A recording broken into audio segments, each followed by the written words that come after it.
Done a few streams today because things have been so exciting that have been happening. But this is one of those days where you almost don't know where to begin.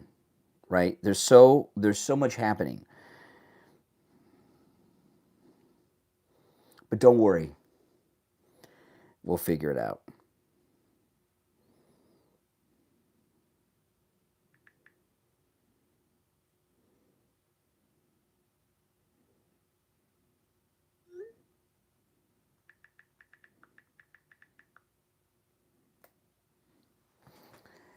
Gotta grab my laptop.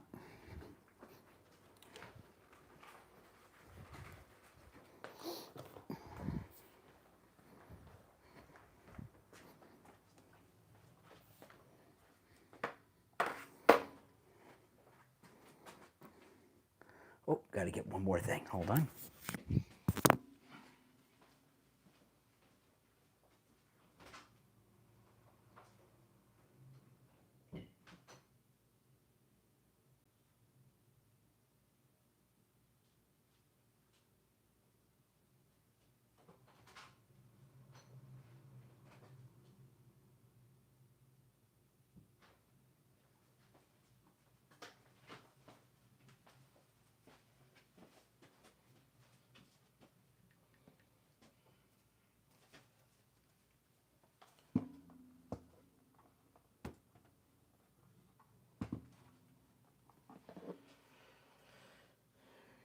Okay.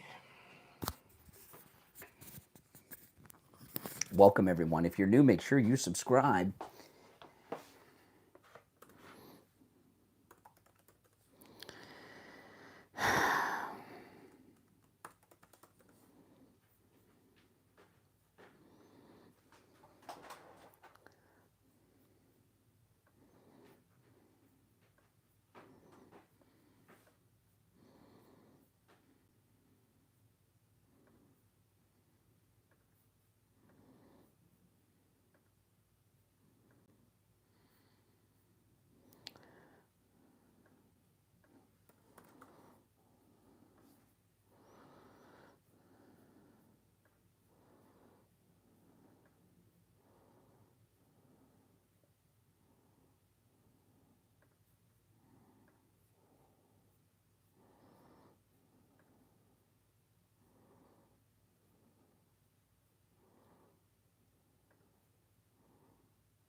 Welcome, one and all.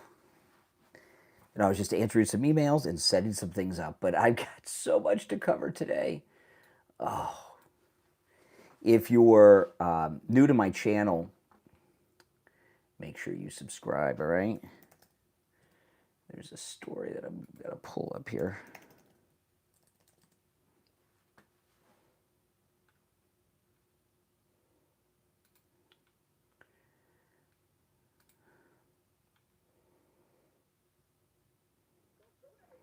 I'm queuing up a story that I was not going to start with, but I am.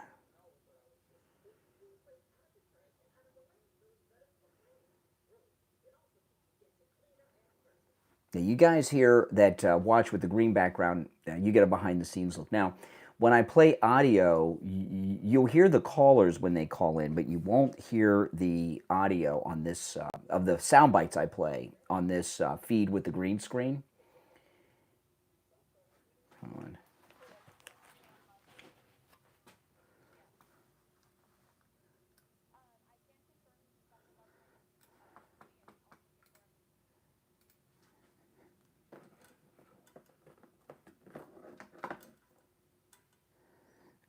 Okay. Okay.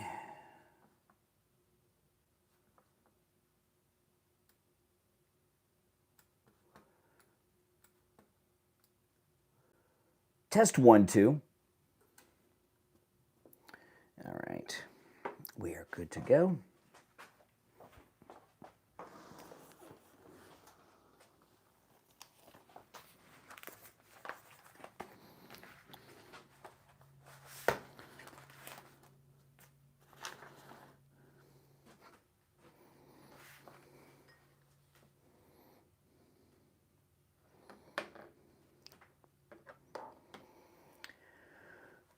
Okay.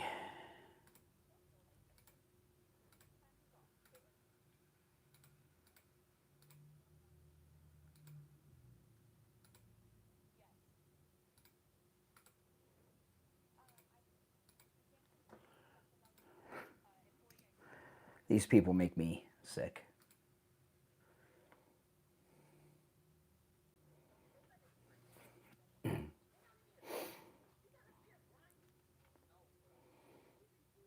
I'm just setting things up here. But if you watch on the other stream, you'll hear the audio and the video. But like I said, you will hear the callers.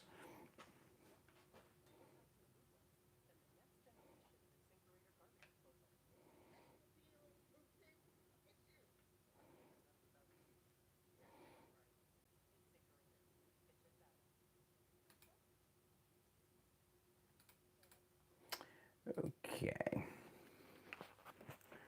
That is good to go.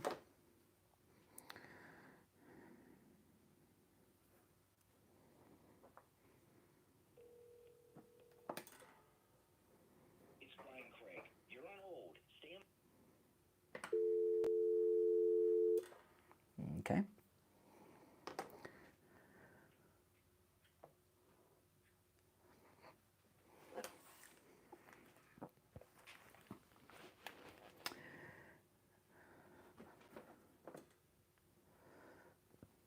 Okay.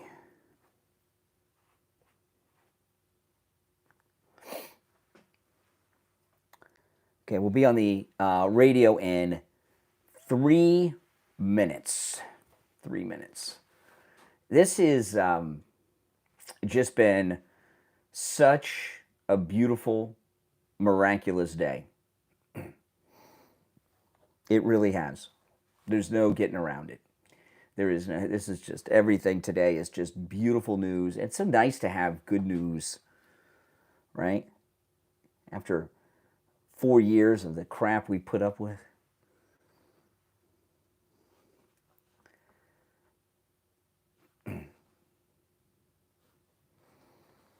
Okay, just over 2 minutes and we'll be live on the radio. I'll start the other stream up in a minute.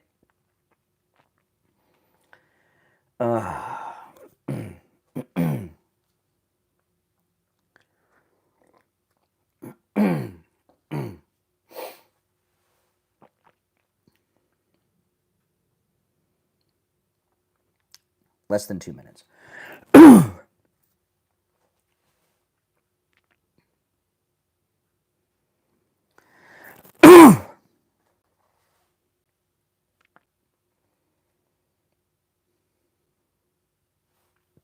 Northern Ireland, welcome, welcome.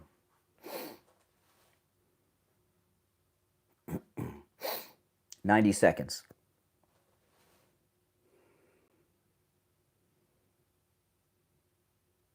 90, yeah, less than 90 seconds.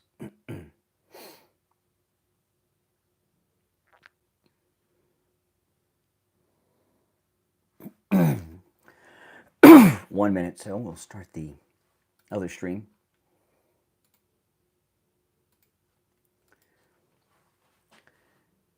Welcome to the stream, everyone. My name is Brian Craig, and this is where MAGA comes to talk. Welcome. If you're new, make sure you subscribe. You will love this content. We have so much to cover today. I mean, a lot. So much has happened just this morning that I don't even know where to begin. I got so much stuff going on, and I'll figure it out, right? We're going to be on the air in 30 seconds. We're going to be live on the radio, and I know where I'm going to start, but I just decided like a second ago where I'm going to start because the news is just insanely good. If you'd like to call in, it's a toll-free number no matter where you're watching from, and it's the number that's toll-free is pinned in the live chat. Stand by.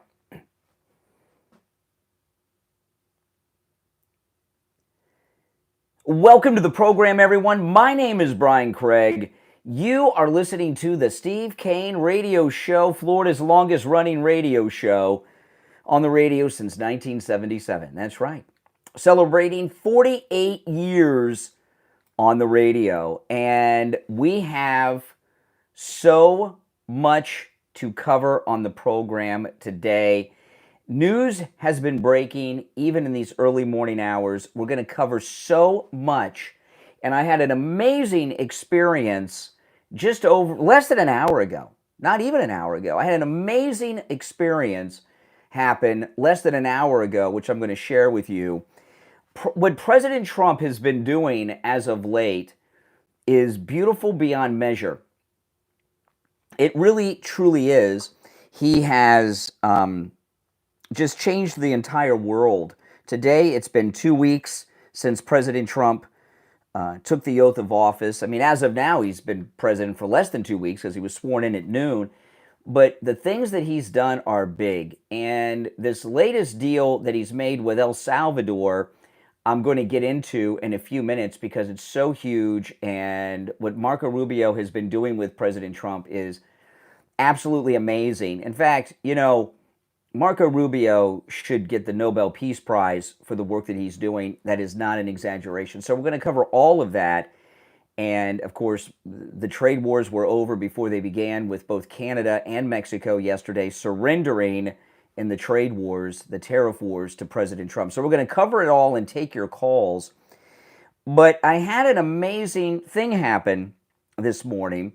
Now, those of you that follow me on YouTube, a lot of times before the radio show, I'll do a live stream in the morning, either on my way into work or getting coffee or while I'm still at home. I do live streams on YouTube, and I give kind of talk about some things in a more casual way than I may talk here, and cover some things I may not cover here, and give people a little sneak peek of what I'm going to open with on the program at 6 and all of that. And I had a very good conversation on YouTube, and I shut down the YouTube video, right? I was done with the video. I ended the video, and I went off to get my coffee.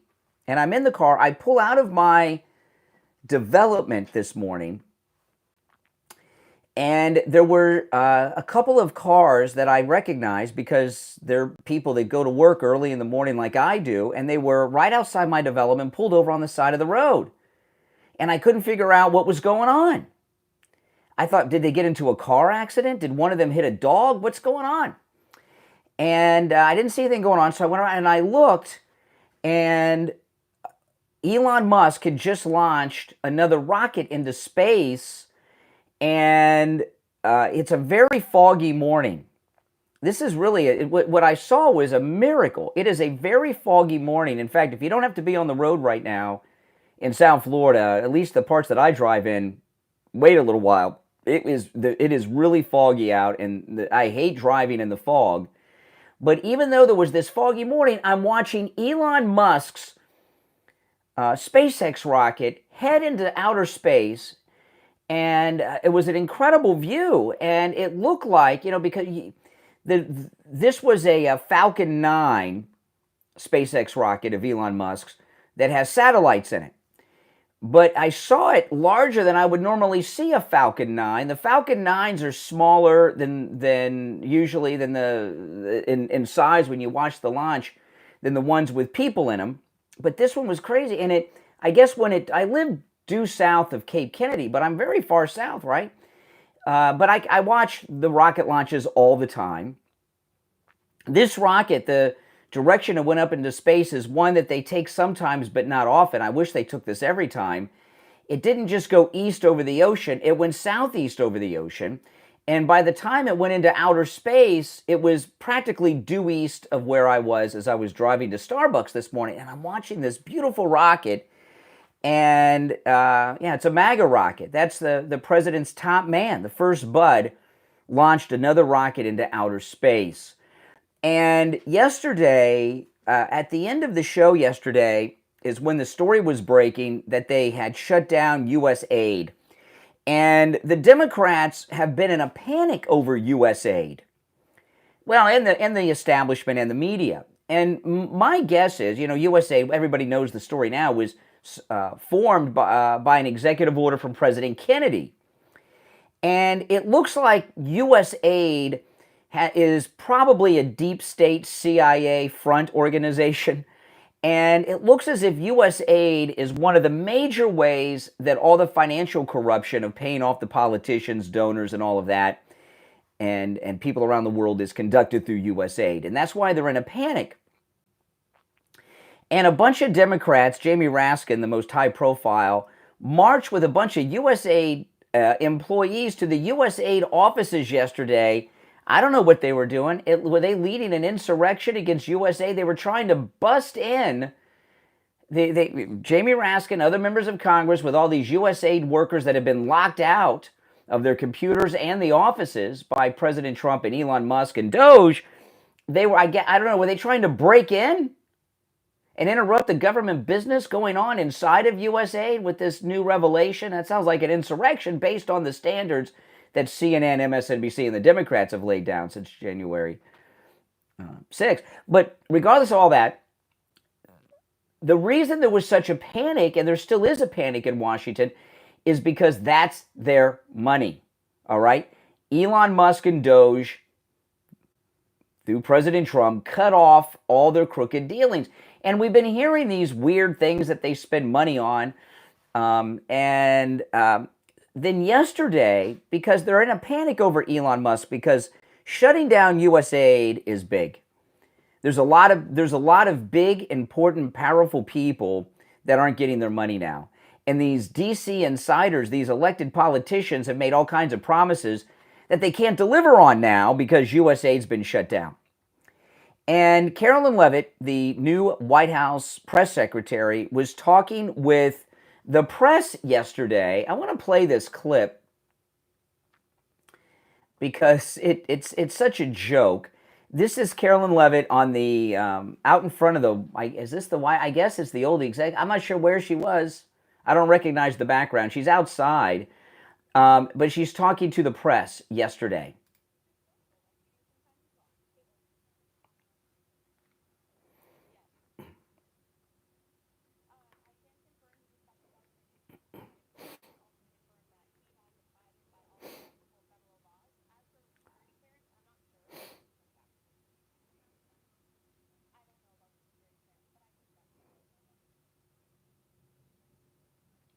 Okay, so and this story actually is starting to get some legs with these idiots in the stupid fake news media. This is a headline in Mediaite. I can check, in quotations, White House spokes, I guess that's what they call it. Not sure if Elon Musk passed background check or has security clearance. Elon Musk is NASA now, okay? He has top secret security clearance. He probably has one of the highest security clearances you can have because he launches rockets into space. They don't let guys have the keys to NASA and launch rockets into space that have not passed background checks and have the top security clearances. The people in the press, this Trump derangement syndrome and the panic over the U.S. aid money is rotting their brains. They're not even thinking clearly. If he had not had security clearances and passed background checks Yeah, you can't give a guy, first off, all the rocket technology and information at NASA. That's all top secret, highly classified. But he could make those rockets go anywhere he wants. They don't have to go into space if he was some madman who would not pass security clearances and didn't have top secret clearance. Not only that, many of the people around him also have the highest level of security clearances because of the space program that he now is. He is NASA now. He is America's manned space program. And as I'm watching this rocket launch into space today by Elon Musk here in Florida, which never gets old. I've been watching rocket launches since the shuttle days when I was a little kid here in Florida. It never gets old. I love them. What a stupid question to even ask. But I'll tell you another thing, and this is amazing. Elon Musk, he's on our side. The guy that just launched that rocket into space. And you know, it's like pretty much every day, sometimes multiple times in a day, Elon Musk is launching rockets into outer space from the state of Florida. It's a beautiful thing. And that is the brilliant mind that is the first bud, that's really the top guy advising President Trump, who shut down U.S. aid. So yes, he has top secret security clearance. He's gone through all the background checks. That's why they let him launch rockets from both coasts, because he launches rockets not just from Florida, but also California. He launches some from Texas too, doesn't he? So he launches rockets from all different parts of the United States. Yes, he has security clearances, top secret clearance, and he's gone through all the background checks. These people, do they even hear themselves? And he's on our side. All right, we're going to take our first break. When we get back, there's a lot to cover today. There is a lot to discuss on today's program. My name is Brian Craig. You're listening to Florida's longest running radio show, The Steve Kane Show, on the radio since 1977. Our number is toll-free, 1-888-465-2631. 888-465-2631. We'll be back right after this.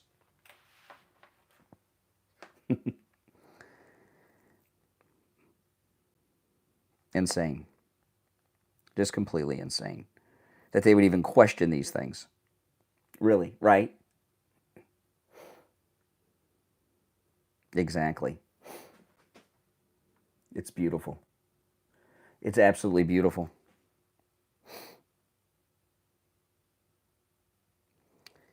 Okay.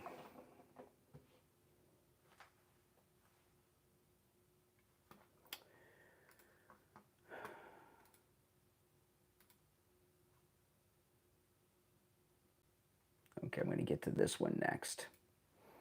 We'll get to the El Salvador deal next. Oh, I know you guys are as excited as I am. No getting around it. We'll be back in 2 minutes on the radio. If you're on hold, hang in there. And if you want to call in, the number's toll-free, no matter where you're watching. The number is listed and pinned in the live chat.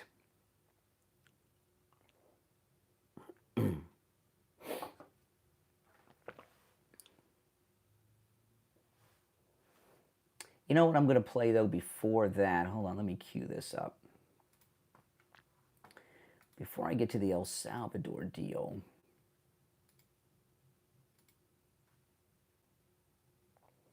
Yes, okay. Yeah, there's something else I want to play first. I got to share this first, before the El Salvador deal. These people on the in the Democrat left, they have no, in the establishment, they just have no idea. I would imagine whatever the highest security clearances we have are, Elon Musk may have that. If he doesn't have the most secret, he's like 1 or 2 steps below it. You know, because of the access he has to NASA and all our rocket technology, and they let him launch the rockets.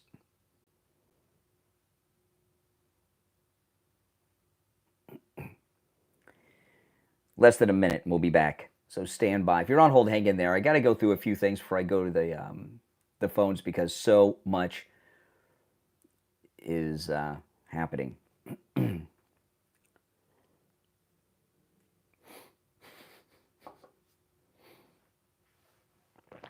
Who's that guy in the top left? Is that, I forgot his name. He used to be, he's like a CNN guy, the guy in the top left, the white guy. I forgot his name. His name's not important. Van Jones is most important. I just cannot remember that guy's name to save my life.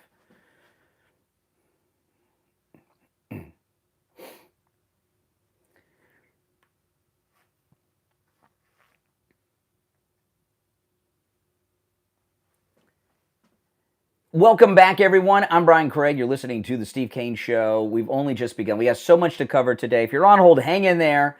I got a few things I got to go over before we go to the phones. But first, I want to talk to those of you that are suffering from neuropathy, or maybe you have a loved one who is suffering from neuropathy. Neuropathy is god-awful.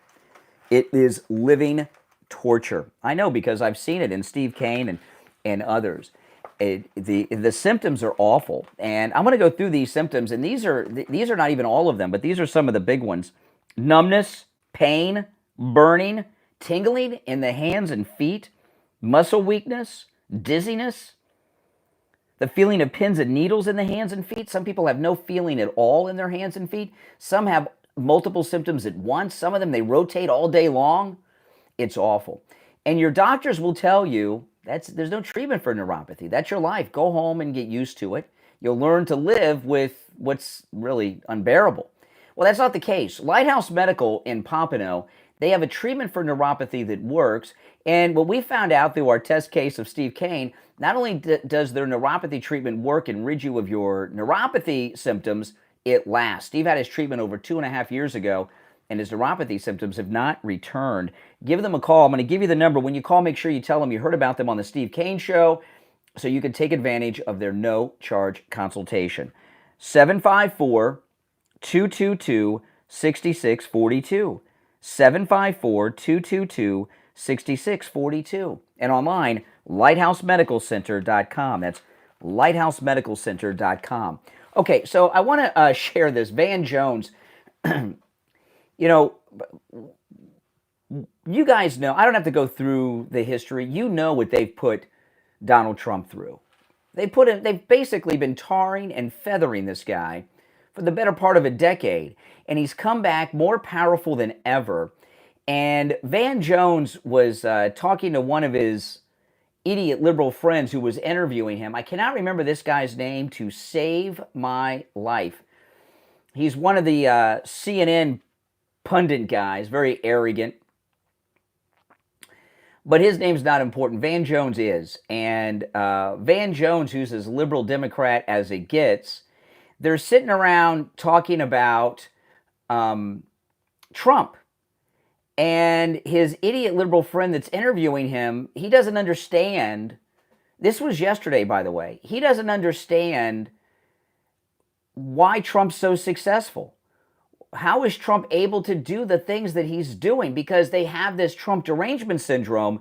And in Trump derangement syndrome world, they think all these terrible things are true of Trump. And Van Jones sets the guy straight. Listen to this.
Yeah, exactly.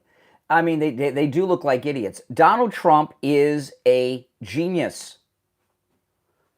He's a genius, and the left, one of the and we don't want the left to figure all this stuff out, because once they figure it out, they can start to correct it. I mean, look, I'm watching Donald Trump's top guy, who took down U.S. aid yesterday, who um, has access to the Treasury payment system, who's doing all these things. He's sending rockets into space. That's Elon Musk. Who do the Democrats have? Their new vice chair is David Hogg, and they got AOC, right? Oh, and Jamie Raskin and Ilhan Omar, that was at the U.S. aid office yesterday. They don't get it. He is a genius. And Van Jones, the thing about Van Jones, he's a hardcore left-wing socialist. I know he seems a lot more reasonable than he used to, because the Democrats have gone so far over the liberal ledge, but he's a hardcore socialist, liberal Democrat. Remember, he came into the White House with Obama, and he used to be married to Billy Carter's daughter, President Carter's niece, right? So he's even in that, so he's and with Van Jones, as wackadoodle as he is, from time to time, he gives you some very good analysis as to what's going on. And we don't want the Democrats to wake up and understand that Trump's a genius. We want them to sit around and in their sewing circle of Trump derangement syndrome sufferers, basically CNN and MSNBC have become 24-hour-a-day live cable support groups for Trump derangement syndrome sufferers. They can sit around all day and tell themselves that Trump is stupid and all these things, and they don't understand, and they'll keep losing.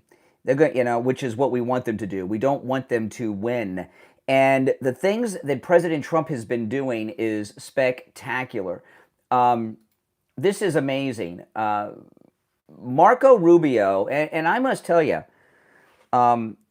Marco Rubio will go down in history as one of the greatest United States Secretaries of State in history. What he has been doing in Latin America is amazing. I'll get into more details on this story after the break, but here's the headline, and this is with Marco Rubio's doing with the president. U.S. strikes extraordinary migrant deal with El Salvador to accept deportees from any country, including dangerous criminals. And I'll go through this story after the break in detail, but El Salvador has the worst prisoners of all. I mean, the worst prisons in Latin America, the scariest prisons in all of Latin America. The worst, the scariest, with the worst prison gangs and everything. And they worked out this deal. And I'm going to ask you this as we go into our bottom of the hour break. All this great work that Marco Rubio has already done on this trip to South America, I think he's the first Secretary of State that's gone abroad and done anything for the American people. The other Secretaries of State travel the world and cause wars and give them money. Our money.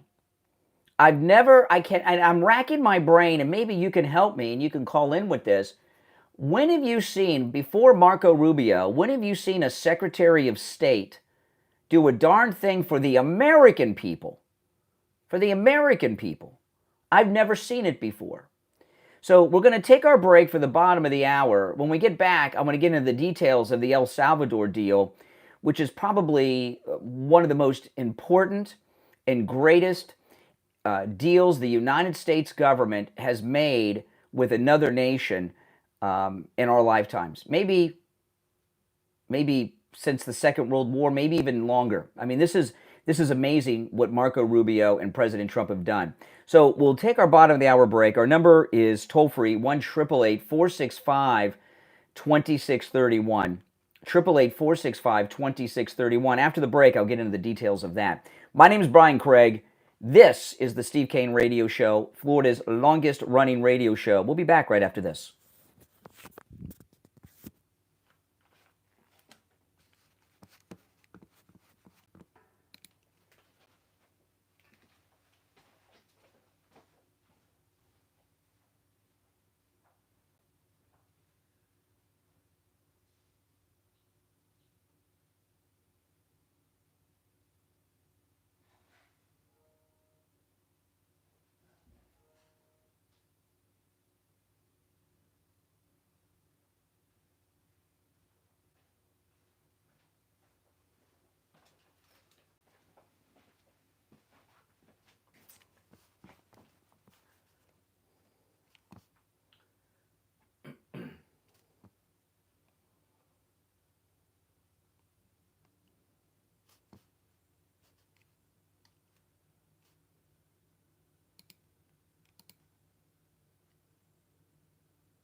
someone in our broader universe whose immigration status is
All right, we'll be back on the radio in a minute.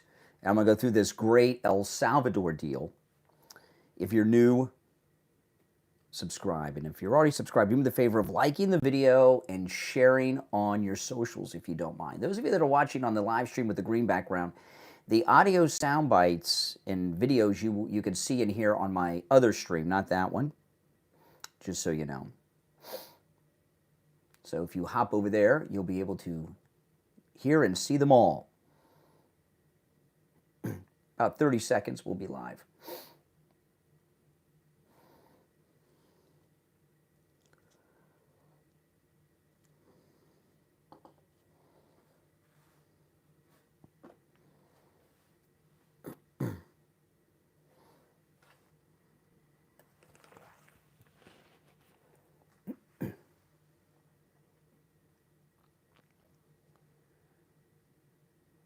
Welcome back, everyone. I'm Brian Craig. You're listening to the Steve Kane Radio Show, Florida's longest-running radio show on the radio since 1977, celebrating 48 years on the radio. Oh, man. Okay, so Marco Rubio has come such a long way. He got the deal with Panama going. They're kicking China out. This El Salvador deal, which I'm going to go through right now, and I watched the interview on Fox News channel. By the way, Fox News is doing much better. Rupert Murdoch was in the Oval Office with the president yesterday. If you saw that when he was signing executive orders and did a little bit of a press conference, Rupert Murdoch was sitting right next to the president, sucking up. So that's good. Fox News is, okay for now if they're doing it. But Marco Rubio has come such a long way. And when I saw Marco Rubio interviewed on Fox News last night and looking at what he's done in the last couple of days on this South American trip, I tweeted, something, I don't tweet like this too often. Most what I post on X is news stories and stuff, but I tagged Marco Rubio, and because he knows me, I've interviewed him, had him on the show and stuff, and I said Marco Rubio is looking pretty presidential, isn't he? Now, it's been a long time since the Secretary of State became president. I didn't bother to look when the last time was. It might have been the 1800s for all I know, but he is looking mighty presidential right now. And he's come such a long way because he had a rough start. Remember when he first became a United States Senator, he had that response to the Obama State of the Union with the water, and then the 2015 primary, and now look at him. He's all grown up and has come a long way. And I'm so excited that he's a local, he's a Floridian, and that's a great thing. He could very well be the second Florida president. President Trump is the first Floridian president because he's a Florida resident, but Marco Rubio is the second Florida president material, no doubt about that. I would vote for him anytime. I voted for him in the Senate. I'll vote for him for president. I mean, he's He's just doing such a great job. Now, this El Salvador deal that Marco Rubio and Trump brokered, let me go through this. This is in the Daily Mail. Secretary of State Marco Rubio says El Salvador's president, remember, they got the worst, scariest prisons in all of Latin America, says El Salvador's president has offered to accept deportees from the United States of all nationalities. That means, if they're African, Asian, no matter where, as well as violent criminals now imprisoned in the United States. The breakthrough from Rubio came as President Trump secured border protection agreements from both Canada and Mexico following a whirlwind day that began with a cratering stock market and the threat of a trade war. Let's stop there before we go on. The trade war with the United States, Canada, and Mexico has been won by Donald Trump. Both Canada and Mexico surrendered. And yesterday morning, when I got off the air, I have the news on, and I'm watching the cable news, and the stock market was down in the morning. It was down. They were so excited. They were like rooting for it to go down. Oh, it's going down. Oh, the trade war. And then I went out to Publix to get a Publix sub for lunch. And Publix subs are pretty good, aren't they? They really certainly are. And so I don't remember the exact time, but it was around 11:30 in the morning or so. 11:30, somewhere around there. And I get a notification on my phone. President Trump posted on Truth Social that Mexico surrendered and totally caved and gave President Trump everything he wanted and more. They arrested a big cartel guy yesterday. But the trade war with Mexico over. The Mexican president called him and made all the deals. She's sending 10,000 Mexican soldiers to their northern border, our southern border, to stop illegals and the drugs. They captured a big cartel boss yesterday. And I read this morning, I'll pull the story up later, maybe we'll go through it, but I read this morning, I just had a chance to skim the headline. I didn't get to read deep into it. But U.S. military aircraft are now flying, they're Air Force fighter jets flying over Mexico. And obviously, they're getting ready to make a move against the cartels. And think about when that happened. So I got the notification on my phone like around about 11:30-ish yesterday. The deal had already been done by the time President Trump posted it on Truth Social. And Mexico City, I'm not sure, is Mexico City on Mountain Time or Central Time? I'm pretty sure they're on Mountain Time in Mexico City. But either one, it doesn't matter. It was around 9 o'clock in the morning, between 9 and 9:30 in the morning, Mexico City time, that the announcement came that the Mexican president called President Trump and surrendered in the trade war and gave President Trump everything he wanted, and then some, it looks like. So what does that tell you? It tells you that as soon as the Mexican president and her staff were awake, they called Washington and surrendered in the trade war. Because it was first thing in the morning, at their time, when they did it. That's absolutely amazing. That's the power of the United States. What the United States has that's more powerful than even our military is our economic strength. We got two big things economically going for us. One, the United States is the largest economy in the world, which is really amazing with these Democrats running the country for so many years, wrecking it. We're still the number one largest economy in the world. And the second one is something that the left always put out there as if it's a negative. We're the largest consumer nation in the world. That is tremendous power. That means everybody wants to send their stuff here, so we'll buy it. First thing in the morning, Mexico's president surrenders to President Trump in the trade war. But anyway, back to the El Salvador deal. Okay. El Salvador's president has offered to accept deportees from the United States of all nationalities, as well as violent criminals now in prison in the United States. Rubio said that the president of El Salvador has agreed to the most unprecedented, extraordinary agreement anywhere, migratory agreement anywhere in the world. No doubt about that. He's also offered to do the same for dangerous criminals currently in custody and serving their sentence in the United States, even though they're U.S. citizens or legal residents.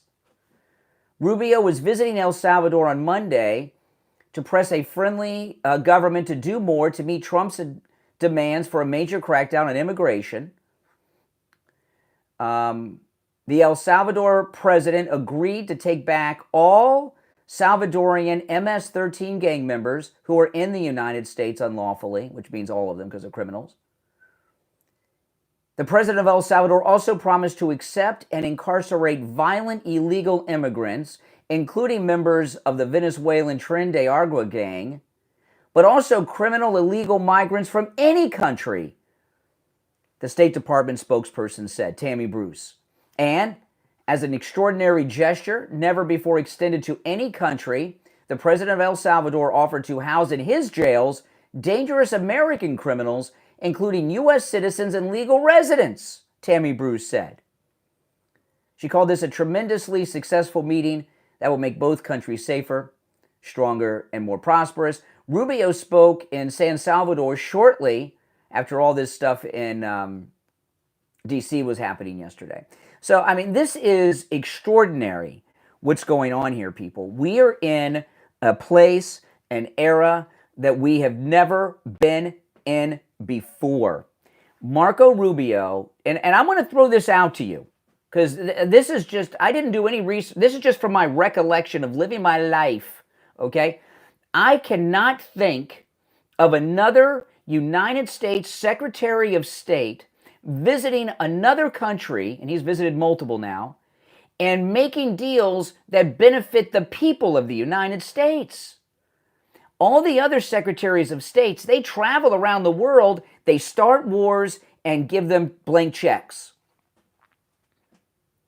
Do you know of another Secretary of State that has done as much as Marco Rubio in our lifetimes, okay? Let's keep it to our lifetimes, to benefit the people of the United States? I am so blown away, impressed by Marco Rubio, and I don't say this lightly. He deserves the Nobel Peace Prize for this. And yesterday I was talking, a lot of it had to do with him being a native Spanish speaker. That's a factor, but I think what the bigger factor is not just the power of Trump and they understand Trump. Marco Rubio has gone to South America and met with their leaders as a native speaker, Cuban American, and treating them with respect, which they've never gotten before, I don't think, from this country. And they're showing their respect back to our great country and our great president and our incredible Secretary of State. He should get the Nobel Peace Prize, and I'm not exaggerating that. I have never been so impressed with a Secretary of State as Marco Rubio. Think about it. What have the other ones done to benefit and help the people of the United States? And by the people of the United States, I don't mean the military-industrial complex. Now, if you're on hold, hang in there. I apologize. A lot of you have been on hold, well, for about 3/4 of an hour. I've had a lot to cover. I haven't even scratched the surface yet, but I will go to the phones after the break.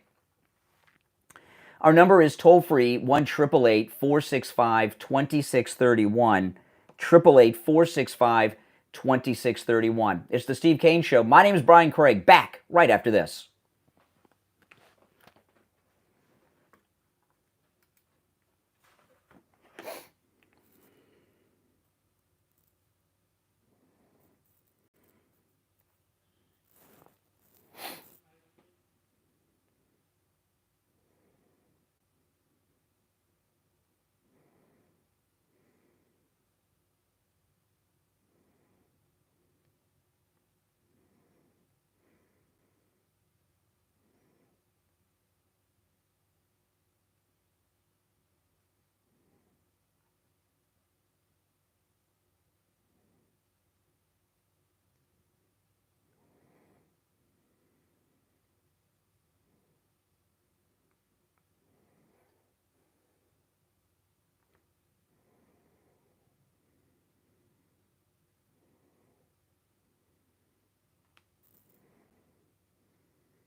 If you're on hold, hang in there.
Oh man,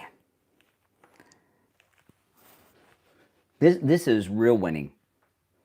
This is super real. We'll be back on the air in 30 seconds on the radio. But this is, if you're on hold, hang in there.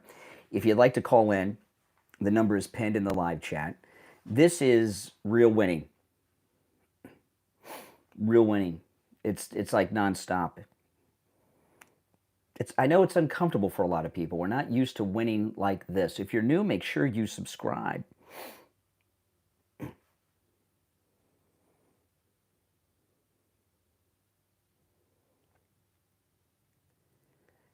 Welcome back, everyone. I'm Brian Craig. It's the Steve Kane Show, Florida's longest running radio show on the radio since 1977, celebrating 48 years on the radio. Oh man, all this winning going on. All right, let's take some of these calls. You're on the air. What's your name? Where are you calling from? Hi, it's Cynthia from Martin County. Hey, Cynthia, how you been? I'm good. So I just wanted to give a little story. So back in the day when we started the Tea Party, which is quite a while ago, one of our first things that we did was to interview Marco Rubio. So he came out, went to a little pizza place in Hollandale, and he was running for the Senate. We asked him if he would sit down with us and go through our questionnaire. He kind of avoided it. He didn't want to do it, so we chased him all over. Long story short, Marco has become he's amazing. Mm-hmm. And I'll tell you why. Because I worked very closely in the last couple of years, and I have a friend who has worked for him since then. He's had his head down. He's an expert on China. He works late at night. He has a great family. He's a Christian. And when I first contacted this person, he said to me, "Well, you guys are going to support Marco again?"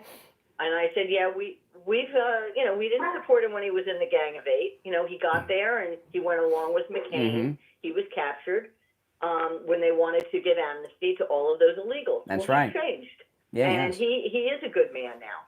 And I think it's remarkable. You know, change is I'll tell you, change, that's true. And I agree with everything you said, okay? Because in the past, things were different with him. And that was many years ago. I mean, you're talking about 2008 and stuff. And more than changed, I think what's happened is he's grown up. We've seen him grow up because he was really young then. And mm-hmm. I am so, and by the way, our radio signal, we're in Miami. He is making mm-hmm. Florida, he's making Miami proud. I've never seen a Secretary of State do as much as he's done for the people of the United States. Yes, he really loves this country, and he's a Christian, and he and says it. and listen, when you're in the Senate, it's like a club. And sometimes you got to go along, and sometimes you got to vote for things you don't want to vote for. Mm-hmm. And then you grow up and you start figuring out that, because remember, the Tea Party, we supported Mike Lee, we supported Ted Cruz. Lots of others that were brought in because of the Tea Party.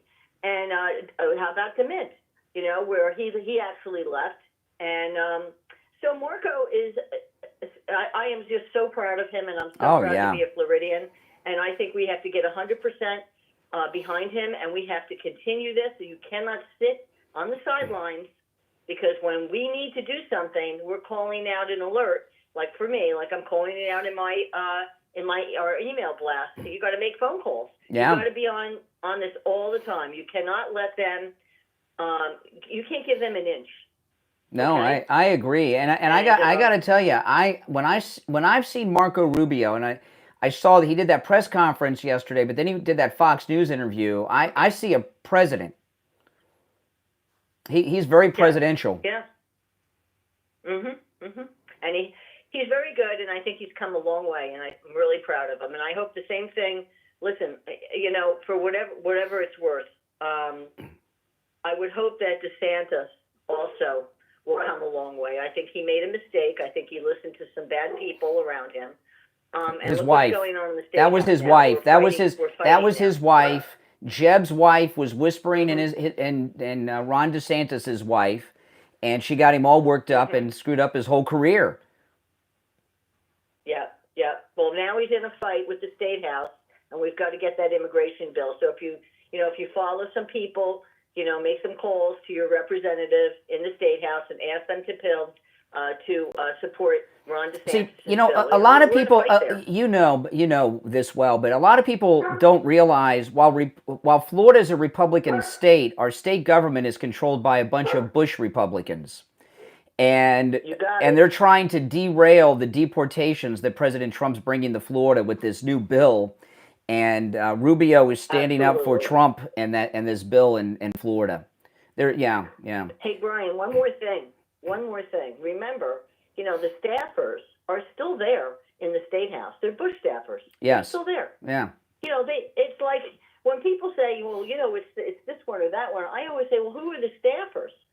I'm making phone calls into Representative Massey, who did not support Trump in 2016. He didn't support him in 2020. Now he supports him, and he's got the bill to get rid of the Department of Education. Just give you an example of the control of Jeb. Anna Navarro on The View is a Republican. Her husband's like one of the top Republicans in the last 20 years in the state of Florida, one of the big party bosses.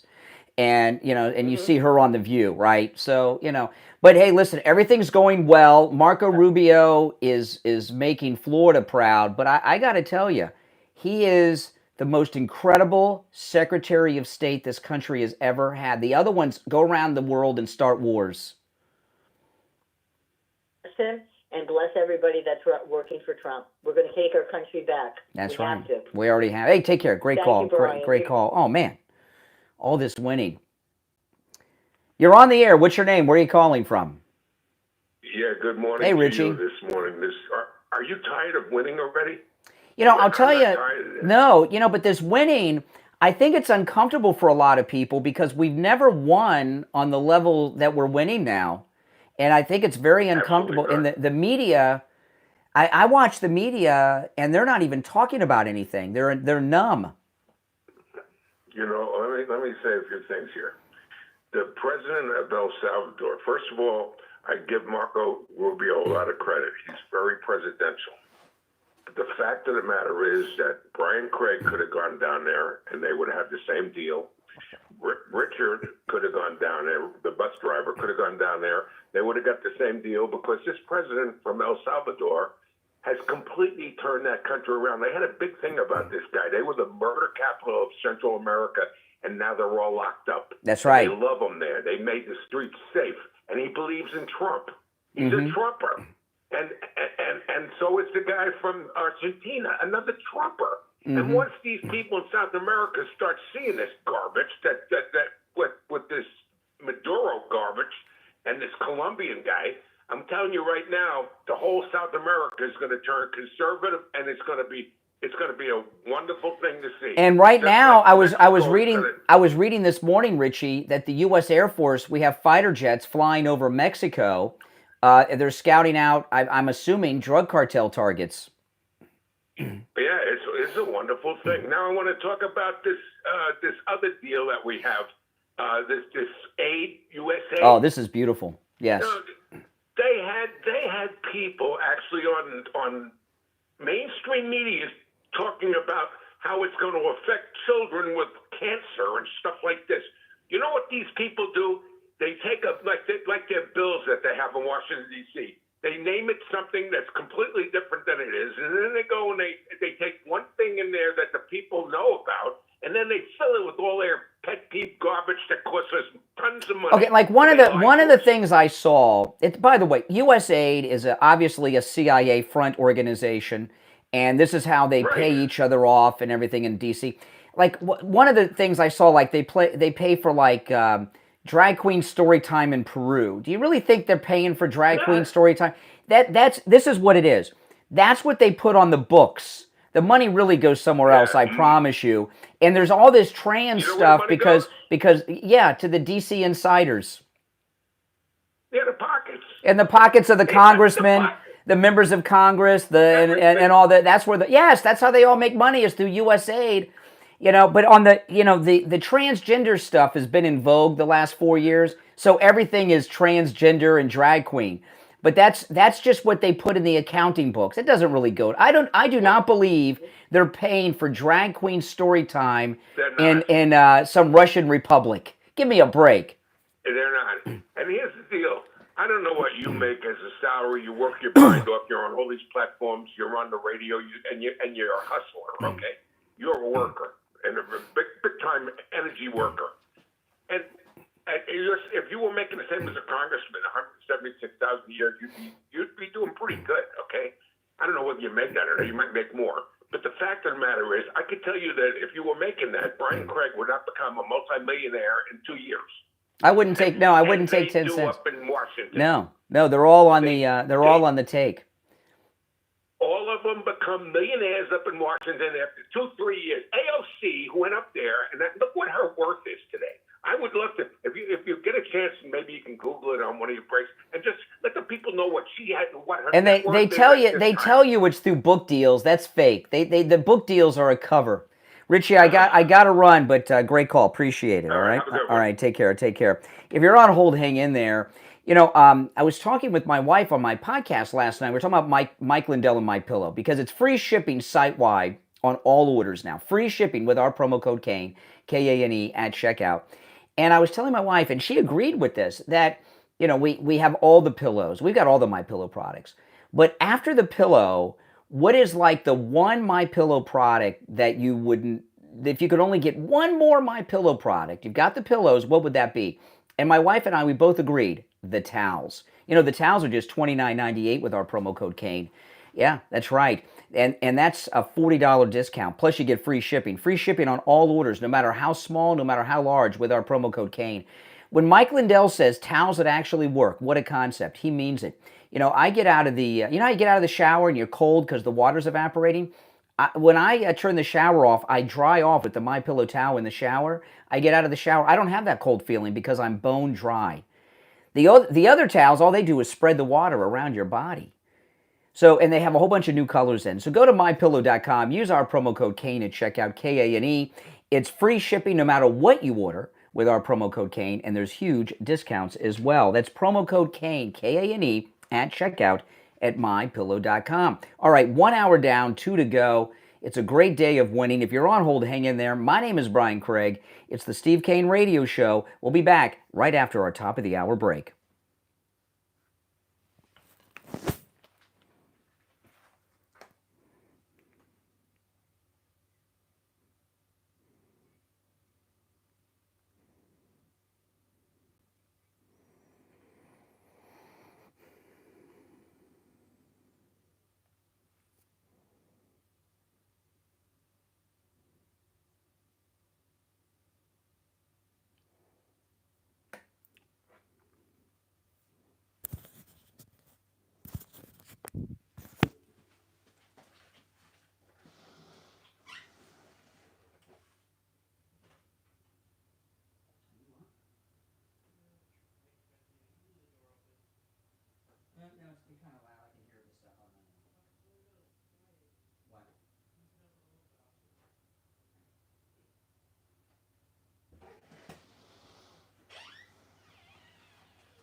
Let me read a headline to you. Chicago leaders encourage.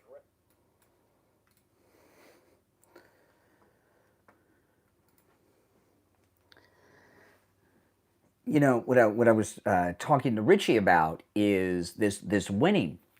You know, I was watching Outnumbered on Fox yesterday, and they almost, with all this news breaking, they really weren't talking about much. And because Trump is not getting involved in any conflicts with anyone, he's just doing these things, and everything he's doing so popular, the news media don't even know how to cover it. It's really kind of funny to watch, isn't it? It's hilarious. We'll get back to we'll take another call or two, and then I'm going to get into this idiot governor, Phil Murphy in New Jersey, who's harboring a federal fugitive from justice by his own confession on television. I mean, this guy. I mean, this is insane. Now, if you're new to my channel, my name's Brian. This is where MAGA comes to talk. Make sure you subscribe, and if you're already subscribed, do me the favor of liking the video, and if you could share the video, that would be awesome too. Now, those of you that are watching on the live stream with the green background, the video and audio, you hear the callers, but not the audio, or you can't see the video. You have to go to my other stream for that.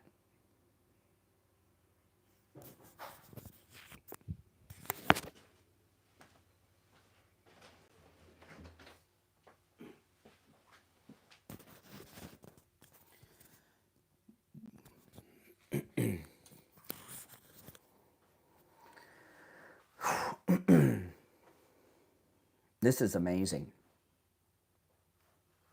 And all this winning is it's not just a lot of winning, it's happening so fast. You know? Like, so quick. Okay.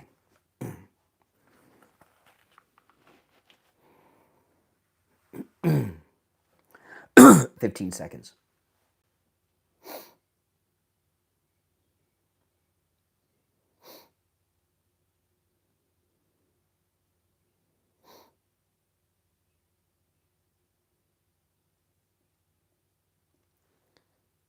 Welcome back, everyone. I'm Brian Craig. You're listening to Florida's longest-running radio show, The Steve Kane Show.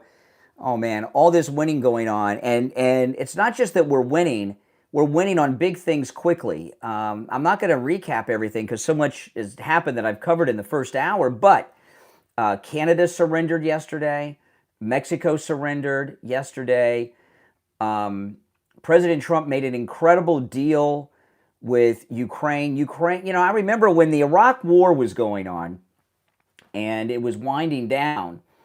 And I remember President Trump was doing an interview somewhere. This was probably when he was running for president the first time. And he said, you know, these idiots that run this country, they should have made a deal, and they could have made a deal with Iraq to pay us back for liberating them and the cost of the war by giving us oil, pay us back in free oil. Well, he just made a deal, well, a demand, but we'll call it a deal to be nice, with Zelensky in Ukraine. Apparently they have a lot of rare earth minerals in Ukraine. And I saw a list of them. I hadn't even heard of most of these things. And they're going to pay us back for all the quadrillions of dollars we've given them in these rare earth minerals. When has the United States ever been paid back for saving a country before? This will be the first time. It's amazing. All this winning. You're on the air. What's your name? Where are you calling from? This is Mike from Louisiana. Oh, hey, Mike. You know, you're right about all this winning we're doing. You know, Nicaragua and Mexico and Canada and all this other stuff that's happening, winning. But you see, what people don't understand is there's a group of Republicans that are still stuck in the old school, old Republican way of not wanting to win. They're losers, in other words. That's right. You know, the Mitch McConnells and people like that. They're losers, you know. But if you notice things that haven't happened, you know, Marjorie Taylor Greene has been quiet on wanting to get rid of Mike Johnson because Trump has Johnson in his pocket. Yeah. Right? Yeah. You know, John Thune is a new school Republican, even though I thought he might have been a McConnell guy, but he sounds like he's a new school Republican because all of Trump's guys are going to get through. Oh yeah, that's right. And it looks like tomorrow. It looks like tomorrow we're going to get Pam Bondi. Hey, listen, I appreciate the call, Mike from Louisiana. Yeah. He's right on the money. Everyone's going to get. I think today, it's going to be Bobby Kennedy. Maybe I've got the definite on that. Our number, by the way, 1-888-465-2631. Toll free from anywhere. You're on the air. What's your name? Where are you calling from? You're on the air. What's your name? Where are you calling from? All right. Once, twice. Good morning, Brian. Oh, Hello? you just made it. Good morning. Good morning, Brian. This is Barbara.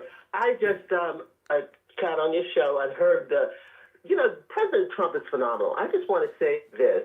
For anyone who saw that, or I'm sure you did, that interview where Elon, Omar, and a few other of those ragtag Democrats were out there screaming about what Donald Trump is doing and taking over the country. Oh, you're talking about when they were leading an insurrection with employees of the U.S. Aid Office trying to break into the U.S. Aid offices.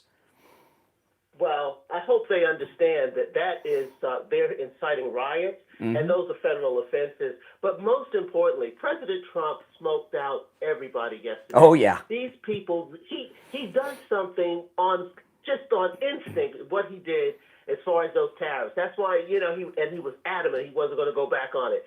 And bam, these people understand. These dictators and rulers and owners and all of them in these countries know that without America, see that USA aid took care of a lot of them.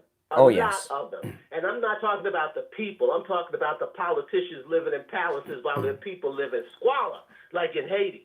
That's what I'm talking about. You know what it looks like, Barbara? That's a part of it. It looks like U.S. Aid is how they pay off all the D.C. insiders too. And the reason that the reason that these Democrats ran over to the U.S. Aid office is because they're in a panic. They've made a lot of deals with people, and the money's not coming now. Yes, they have. And they can't deliver. No, they can't. And while Donald Trump appointed Elon director of whatever title he gave him, that's it. The Democrats set the precedent by trying to arrest and lock up President and Trump. shooting him. And shooting him. On deck now. And shooting him. And the deal is this. You're going to take it. And a lot of them are going to go down. And it's going to be real. And we're not. And I don't believe that our FBI are going to go into people's houses with guns blazing because they were in front of a church. These people are in deep trouble. I'm so grateful to President Trump. People in Maryland need to get rid of Chris Van Hollen. He was out there. Jamie Raskin out there, all from Maryland. Well, you know what? What we found, U.S. Aid is, again, like where everybody worldwide, including our D.C. insiders, are obviously paid off. They went there. I'm wondering how this is going to affect the Democrats in the midterms because all these donors that they've made promises to, they can't deliver on. They're going to lose some big donors. Well, I tell you what, they lost Ms. Shanahan, the lady, was it JFK's campaign manager. Oh, they yes. definitely lost her. And she's told the people who are not voting for the nominees, she's coming after them. Yeah. And I think she mentioned Maine. And I mean, she's talking to Susan Collins. Susan Collins cannot, in good conscience, and ever expect to be reelected again if she votes against Tulsi Gabbard and Lisa Murkowski. You don't vote against a woman, and not in this. When the Democrats throw their women out there, even the incompetent ones, it doesn't matter. And we've got competent people. President Trump deserves everybody. Absolutely. He has Well, Barbara, I selected, because we can agree. see- I agree with everything you said. Yeah. I want to thank you for your call. I'll give you the last word. All I right. just want to say we're blessed that we That's right. have him. Take That's care. right. All Have right. a good day. You too. Take care. Yes, we are most definitely blessed to have them. And, these Democrats that ran over to the U.S. aid office, that was something they did in a panic because that's their money. That's their money. That's where they all get their money, and their families get their money, and their donors get their money. Do you really think, I want to ask you this question. We've seen this list of weird things. Do you really think they're paying for Drag Queen Story Hour in Peru? No. That's what they put on the books, and then they take the money, okay? And the reason there's so much trans stuff on the list that's new is because that was what was in vogue under the Biden years. Well, let me take some more calls, then after the break I'll get some new stuff. You're on the air. What's your name? Where are you calling from? You're on the air. What's your name? Where are you calling from? Good morning. How you doing? All right. This is Maria from Florida. Hey, Maria. Hey, how you doing? Oh, I'm doing great. All this winning that Trump's bringing us, oh my goodness. It's beautiful. Don't even talk about it. I'm having a glorious time watching him just work his magic. I mean, he is amazing. Even better than I thought. I mean, honestly, I never doubt what he do. I may have some concerns, but other than that, he's doing great. Perfect. Oh, yeah. But I am calling you to say this is the greatest thing we have ever done. Put President Trump back in that White House and let him control this nation. The Democrats are freaking out, and they don't know how to handle themselves. They look like fools, idiots, and I got more to say. No, go ahead. I'm gonna go ahead. I mean, all this winning, let's celebrate. This is awesome. Yeah. And on Inauguration Day, I didn't come out because it was so cold over here where I live. It was like in the low 50s. Oh my God, that was my bone can't take that. You didn't make it to Wings Plus. Yeah, that's okay. Next time. Yeah, but I want to say you guys been awesome. I appreciate all of you. And now we do have a foot to the table because we can look at the real stuff that's going on with all the policies being changed. The Democrat can't accept it. They freaking out. They trying to go to court. They telling the protesters to go protest in the street. That's why you see all these protesters out there protest because the Democrat Party called them out there. Mm-hmm. Well, yep. That's good. That's good. Let them call them. Let them call out their minions to do their evil stuff. It's not very popular to shut down traffic on the LA freeway. Exactly. I'm gonna be going to make a post about what I'm seeing because if I don't call it out, I'm not America. Yeah. I'm America, and you doing that in the streets, taking our American flag and stomping on it like we trash. I don't think so. Well, you didn't make it to Wings Plus, but later this month I have an appearance coming up. I'm not going to tell you about it now, but I've got one coming up local later this month, and you'll hear about it in a couple weeks. And you can come to that one. I look forward to meeting you. Okay, sure. I'm definitely going to make that because it's kind of warm now, but I'm definitely going to try to meet y'all. What are you, Goldilocks? It's too cold. It's too warm. I mean, what is the ideal temperature to get you out of your house? Now it's hot, then it's cold. I could get out of my house, but the last couple of months I've been having a lot of issue with arthritis. Oh, I see. It takes, and I'm about to become 53 years old in maybe another week. So yeah, I'm having a lot of issues with my bones. So that's not old. How old am I? I'm 53. I'm 53, and I don't have arthritis pains. I used to. Oh, okay. You know why? I used to have arthritis pains.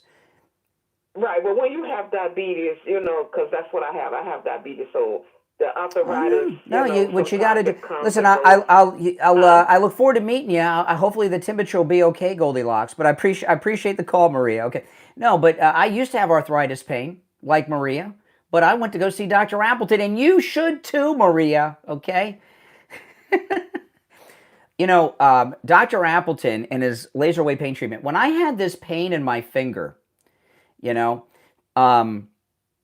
it was really bad. This pain in my finger, and it was the finger that I used for the dump button when callers use profanity, and it was in so much pain. I was almost in tears. I went to see Dr. Appleton. He examined me. He says, "Brian, you've got arthritis," and I was like, "Oh." I said, "That's it. I'm done. I got arthritis." That's not something you want to hear either, because it kind of makes you feel old, you know. And he says, no, I will treat it with the laser treatment. And sure enough, he treated me with the laser treatment, and my arthritis pain is gone. And that was what, like a year ago? You guys remember when I went and did that? It had to be about a year ago, close to a year. And not only did he rid me of my arthritis pain, it has not returned. He's rid me of pain 7 times. He can rid you of your pain too. Don't be like Maria. "Oh, I'm 53. I'm in pain now." And so life, well, you can live in pain if you like it, if you're some kind of weirdo. But I choose to live pain-free, and I don't take medications. I go see Dr. Appleton with his laser wave pain treatment, which there are no medications. It is 100% painless. You don't even feel it when the treatment's happening. You can't even feel it. There's no drugs, no downtime. Dr. Appleton performs all the treatments himself. And Maria called, I think she calls from Pompano. She's in the same town as Dr. Appleton. He's over by what used to be Pompano Harness Track. Go see Dr. Appleton and say bye-bye to your pain too, like I've done. 954-973-0710. 954. See, do you hear the difference in Maria and me? Because she is suffering with arthritis pain. She hasn't seen Dr. Appleton. My arthritis pain is gone thanks to Dr. Philip Appleton. And listen, she's like, "Oh, I don't know, the weather, oh. And me, I'm like, let's go. 954-973-0710. 954-973-0710. And online, AppletonCairo.com. It's the Steve Kane Show. I'm Brian Craig. Back after this.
All right, we'll be back in 1 minute. If you're on hold, hang in there. I'm going to get into this idiot governor in New Jersey. Tom Homan's coming after him. I can't wait for the first public official to get arrested for harboring federal fugitives.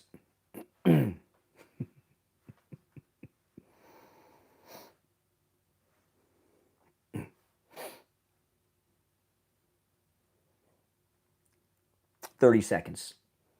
If you're on hold, hang in there. If you're new, make sure that you subscribe. And if you're already subscribed, please like the video and share the video on your socials. All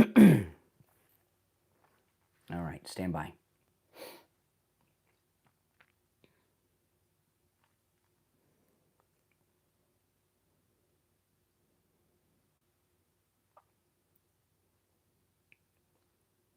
Welcome back, everyone. I'm Brian Craig. You're listening to The Steve Kane Show, Florida's longest-running radio show. So much is happening. You know, Mexico surrendered first thing in the morning yesterday to President Trump. And the media, they were so upset about that. Because the stock market was going down. They were so excited. The Dow was down and all this stuff, you know. And then, boom, Mexico surrenders. And, you know, you look at these idiot Democrats who they don't understand that the country has changed and what's going on here. You saw these idiots, Schumer and the rest. Did you guys see Schumer? He did a little press conference. He held up a can of Corona and an avocado, and he was smiling. Oh, these are going to be more money. Now, first off, serious question. Who drinks Corona out of a can? Ugh. I like Corona. I had a Corona on Saturday. I drink Corona out of a bottle, not out of a can. Chuck Schumer, I don't know. He probably drinks anything, no matter what container it's in, because he just wants that alcohol. But they thought they had this thing. They thought the avocado and the Corona prices were going to bring Trump down. You guys shot him, it didn't bring him down. You arrested him, it didn't bring him down. You got a mugshot, it didn't bring him down. You broke into his house, it didn't bring him down. You think avocado and Corona is going to bring him down? Are you out of your mind? I really, though, hope that they don't wise up. So Phil Murphy, the idiot governor of New Jersey, decided to go on television and confess something that is very strange, that he's harboring a federal fugitive from justice. I'm going to play it for you in a minute, and Tom Homan's ready to go lock him up. But here, you know, here's... These idiot Democrats. Now I can't. I could play it if I put the bleeps in. But did you see this this roofer from South Florida who went viral over the weekend, who was talking about all his illegals from his cruise? You know, he couldn't get any jobs done because the illegals from his cruise. He goes online and confesses that he's been committing labor fraud. These Democrats, they just don't understand what's going on. So listen here. This is the governor of New Jersey, Phil Murphy. I don't want to get into too much detail, but there's someone in our broader universe whose immigration status is not yet to the point that they are trying to get it to. And we said, you know what, let's have her live at our house above our garage. Good luck to the feds coming in to try to get her.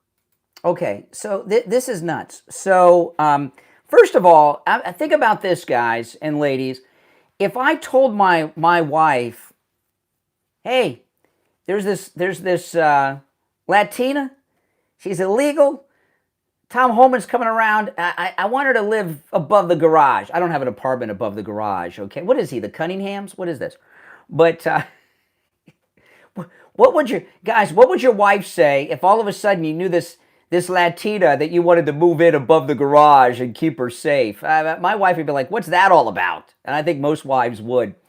But second, anybody get the Cunninghams reference? I think you guys got that reference. I don't have to tell you. But here he is going on television, confessing. He's doing a couple things here. First, he's confessing that he is harboring a federal fugitive above the garage at his house. You just can't harbor federal fugitives. You're going to let bank robbers and kidnappers stay there too? He's harboring a federal fugitive.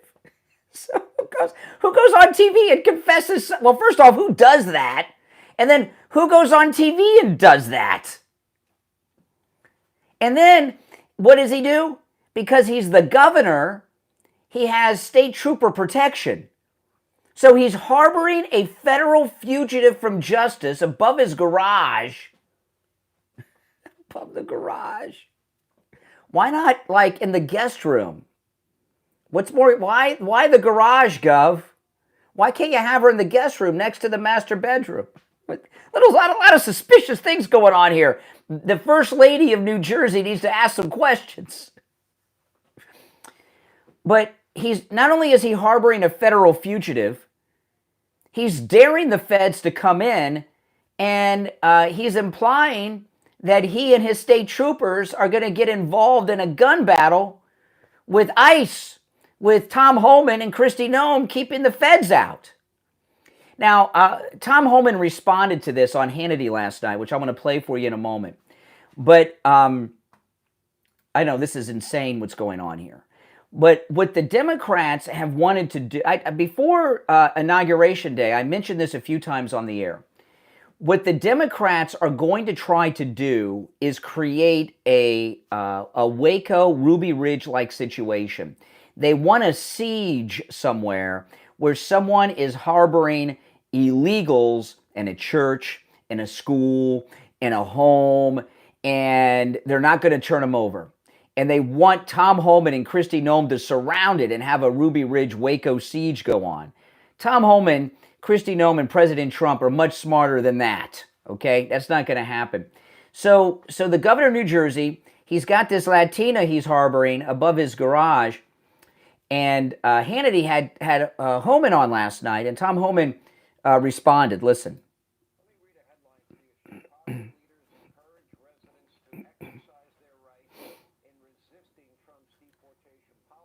You cannot resist federal agents, okay? That's a federal crime.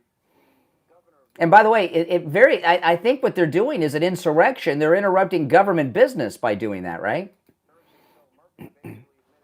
Okay, let me rewind. I talked over. Here he's going to ask him about the New Jersey governor with the Latina.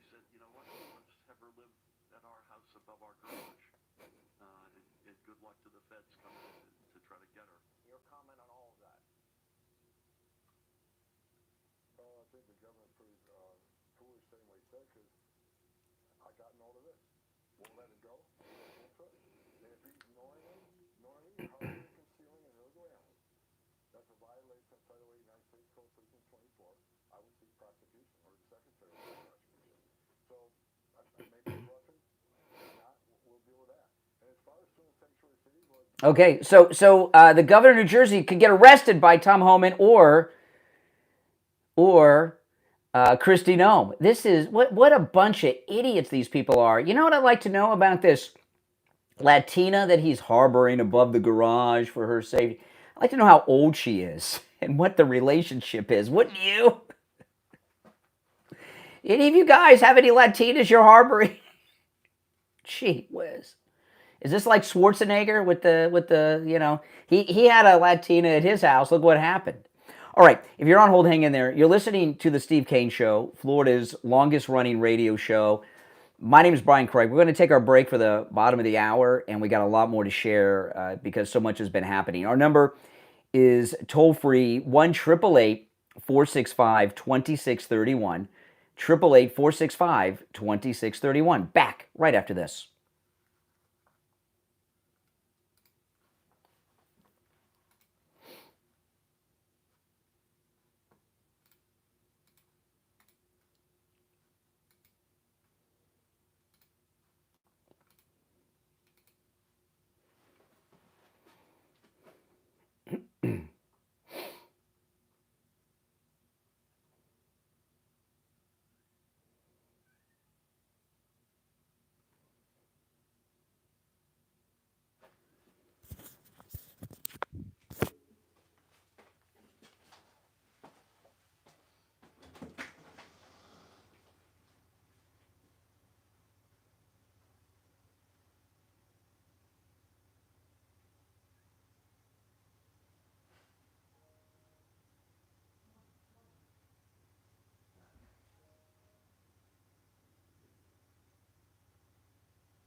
All right, we'll be back on the radio in 1 minute. Oh. This is as good as it gets, people.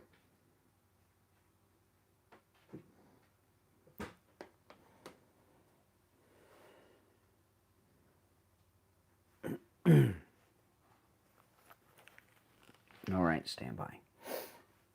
About 30 seconds.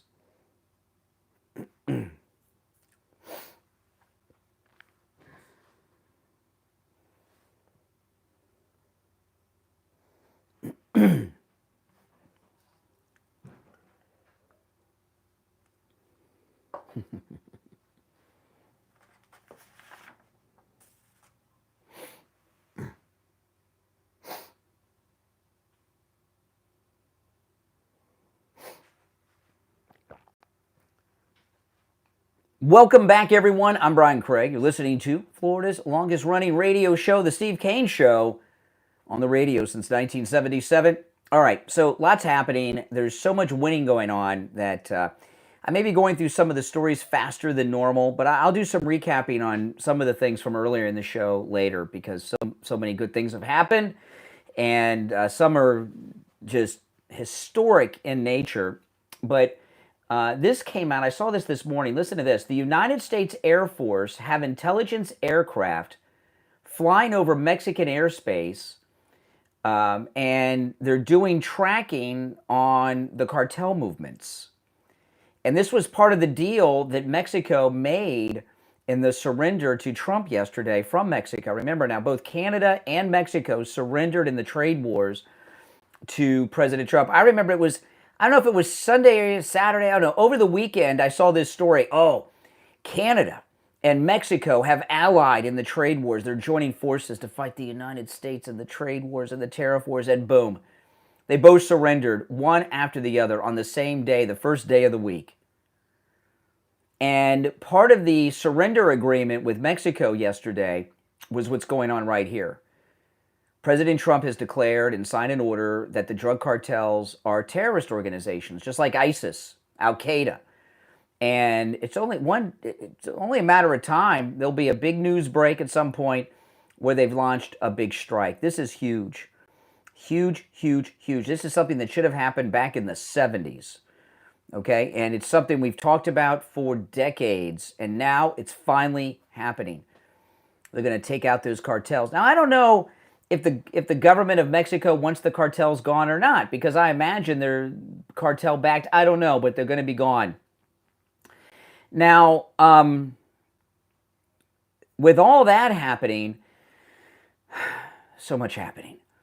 The FBI, if you've been following this, they're talking about this on CNN and MSNBC. They're in such a panic that all these things are being discussed openly on the cable news. The FBI is in open revolt against President Trump, okay? Kash Patel, who we find out has a very young girlfriend who's a country singing sensation. Some girl in her 20s is his girlfriend he's been with for a couple of years. But before Kash Patel has even been confirmed as the FBI director, President Trump's doing a lot of firing at the FBI. And a lot of the senior agents in charge at particular offices have been emailing on the FBI email, which is a public server, all kinds of things, including I saw in one story the FBI agent in charge of the New York office, which has got to be a pretty prominent office to lead. And what they've been telling their people through the FBI government email system is that FBI agents cannot be fired without due process. So are they talking about when they're fired by President Trump, refusing to leave? I don't know what this means. They're in open revolt, and they've been the secret government for so long. I guess they're not accepting it. They're I don't know what this means, but Anderson Cooper had Andy McCabe on. He's the guy that Trump fired like 2 seconds before his pension kicked in. Remember that? And he's on CNN talking about the mood at the FBI. Listen. No, nothing like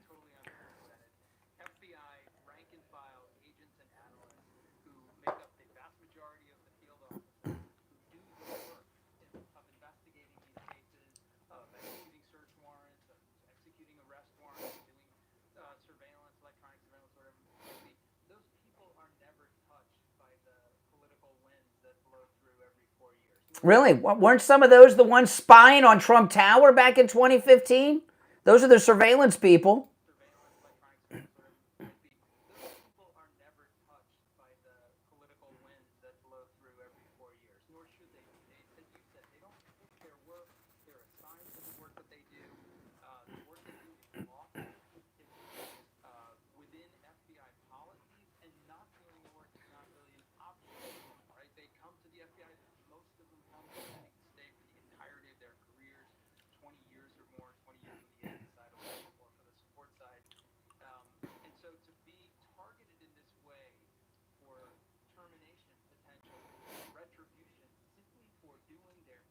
Now, doing their jobs involves breaking into the home of President Trump and going through the First Lady's closet and underwear drawer and tossing Barron's room and throwing the contents of the president's desk on the floor and taking photographs. That's the job he's talking about?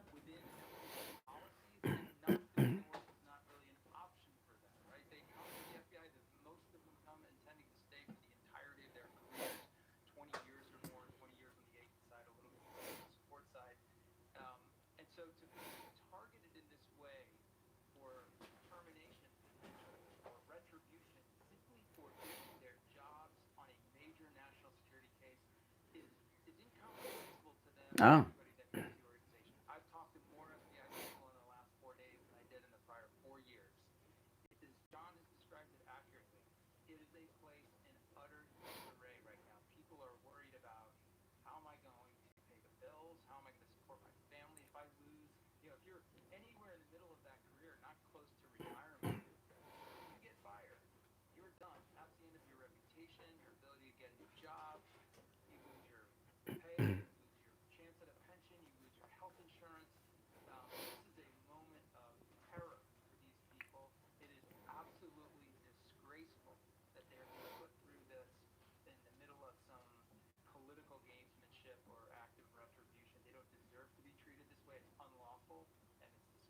Okay, now keep in mind, these are the people that were spying on Trump Tower during the first campaign, broke into Mar-a-Lago, tossed Barron's room, threw the contents of the president's desk on the floor and photographed it, went through Melania's closet, went through Melania's underwear drawer, and that's just one instance. They've done more too.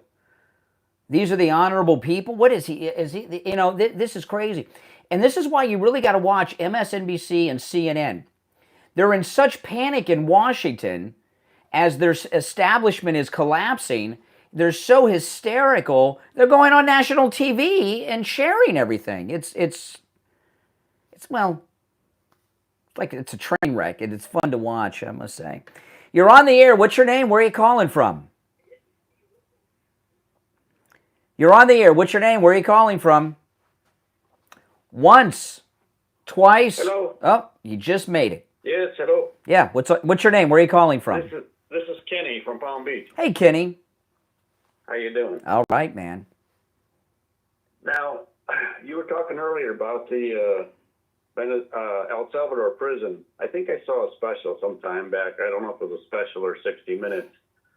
But these gang members, MS-13 and the other who's I can't pronounce, that will be some of the worst of the worst shipped there. They're never seeing daylight again. No, those are the most dangerous prisons in the world. I saw that special you're talking about on the prisons in El Salvador. Clips of it are all over X since this announcement came. They're scary. It makes the sheriff from Arizona that had the prisoners dress up in pink prison suits like that's Club Med. That's the Sandals Resort.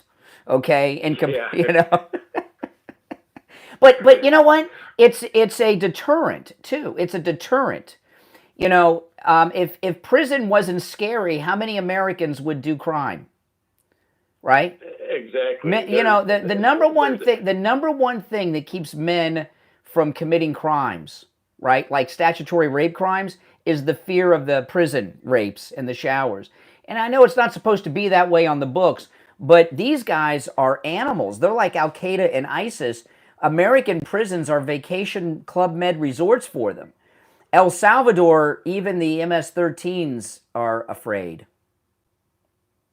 Well, kind of the same with Guantanamo, but probably not. Guantanamo's a vacation compared to the El Salvador Yeah. prisons. There's no ACLU in El Salvador. It's just so great to get them out of the country, and they're not going to be tossing cell phones over the fence to try to plan No. things outside of the prison. None of that's going to be. You know what it's like? Happens It's here in like the United the States. El Salvador prisons are like Devil's Island and Papillon with Steve McQueen. Yeah. Or the Turkish prison in what was that movie called? Midnight. What was that movie where the guy went to the Turkish prison? Remember that movie? Midnight Express. Oh yeah. Midnight Express. Midnight Express. It's like movie. yeah. Oh yeah. It's the El Salvador prisons are like the Turkish prison in Midnight Express. I think that was based on a true story too. I meant the actor at an autograph convention that played the warden in Midnight Express, and he's like an American guy, and I was the guy that got hung up on the hook when he got shot yes, against the wall. and I was talking to him. I was like, I said, how many people don't go to Turkey because of you? And he's like, oh yeah, he says. He says the Turkish travel authorities, they hate me, but it's true, And El Salvador is like the Midnight Express prison. Exactly, it's a car, except it's real and it's modern. Yeah. So one more question. What do you think the ticket would be as of now? J.D. Vance and Rubio? Or Rubio's not a bottom of the Marco Rubio is not a bottom of the ticket kind of guy. So we got a competition going on right now for in 2028 between Marco Rubio and J.D. Vance. There's no doubt. I mean, maybe we're biased because we're in Florida, but but I'm also originally from Ohio. I got bonds to both guys, but Marco Rubio is so impressive, isn't he?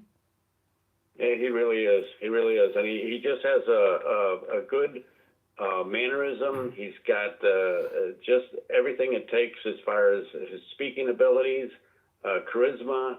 The first Hispanic to achieve that office, I believe.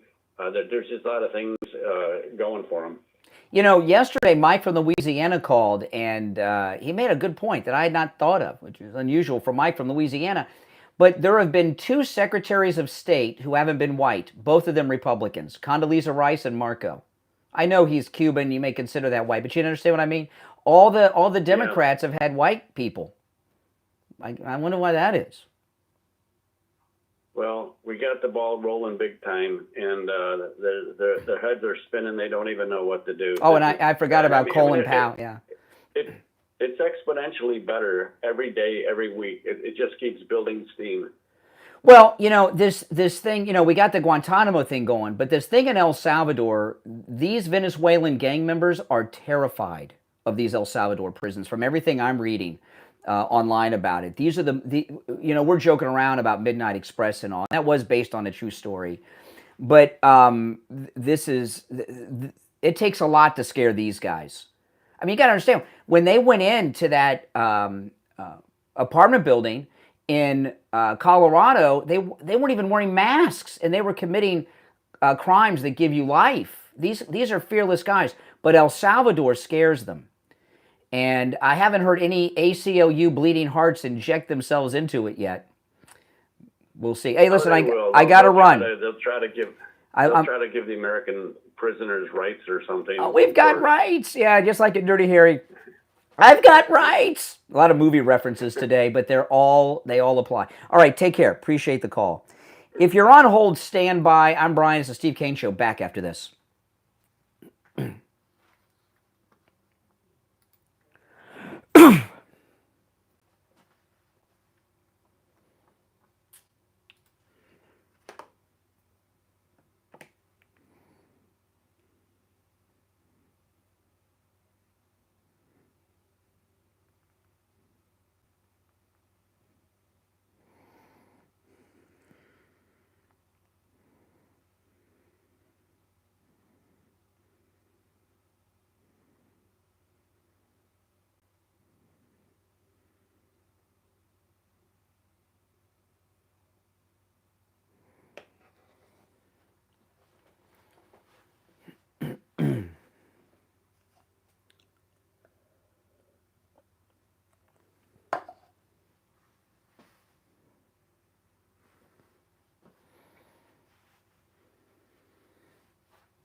Welcome back, everyone. I'm Brian Craig. You're listening to the Steve Kane Show, Florida's longest running radio show. We've covered a lot, so I'm just going to go straight to the phones. Our number, 1-888-465-2631. You're on the radio. What's your name? Where are you calling from? You're on the air. Once. Hello? Yeah, oh, you just made it. What's your name? Yeah, you're on. What's your name? Where are you calling from? You got me? Hey. IB, brother. Hey, IB.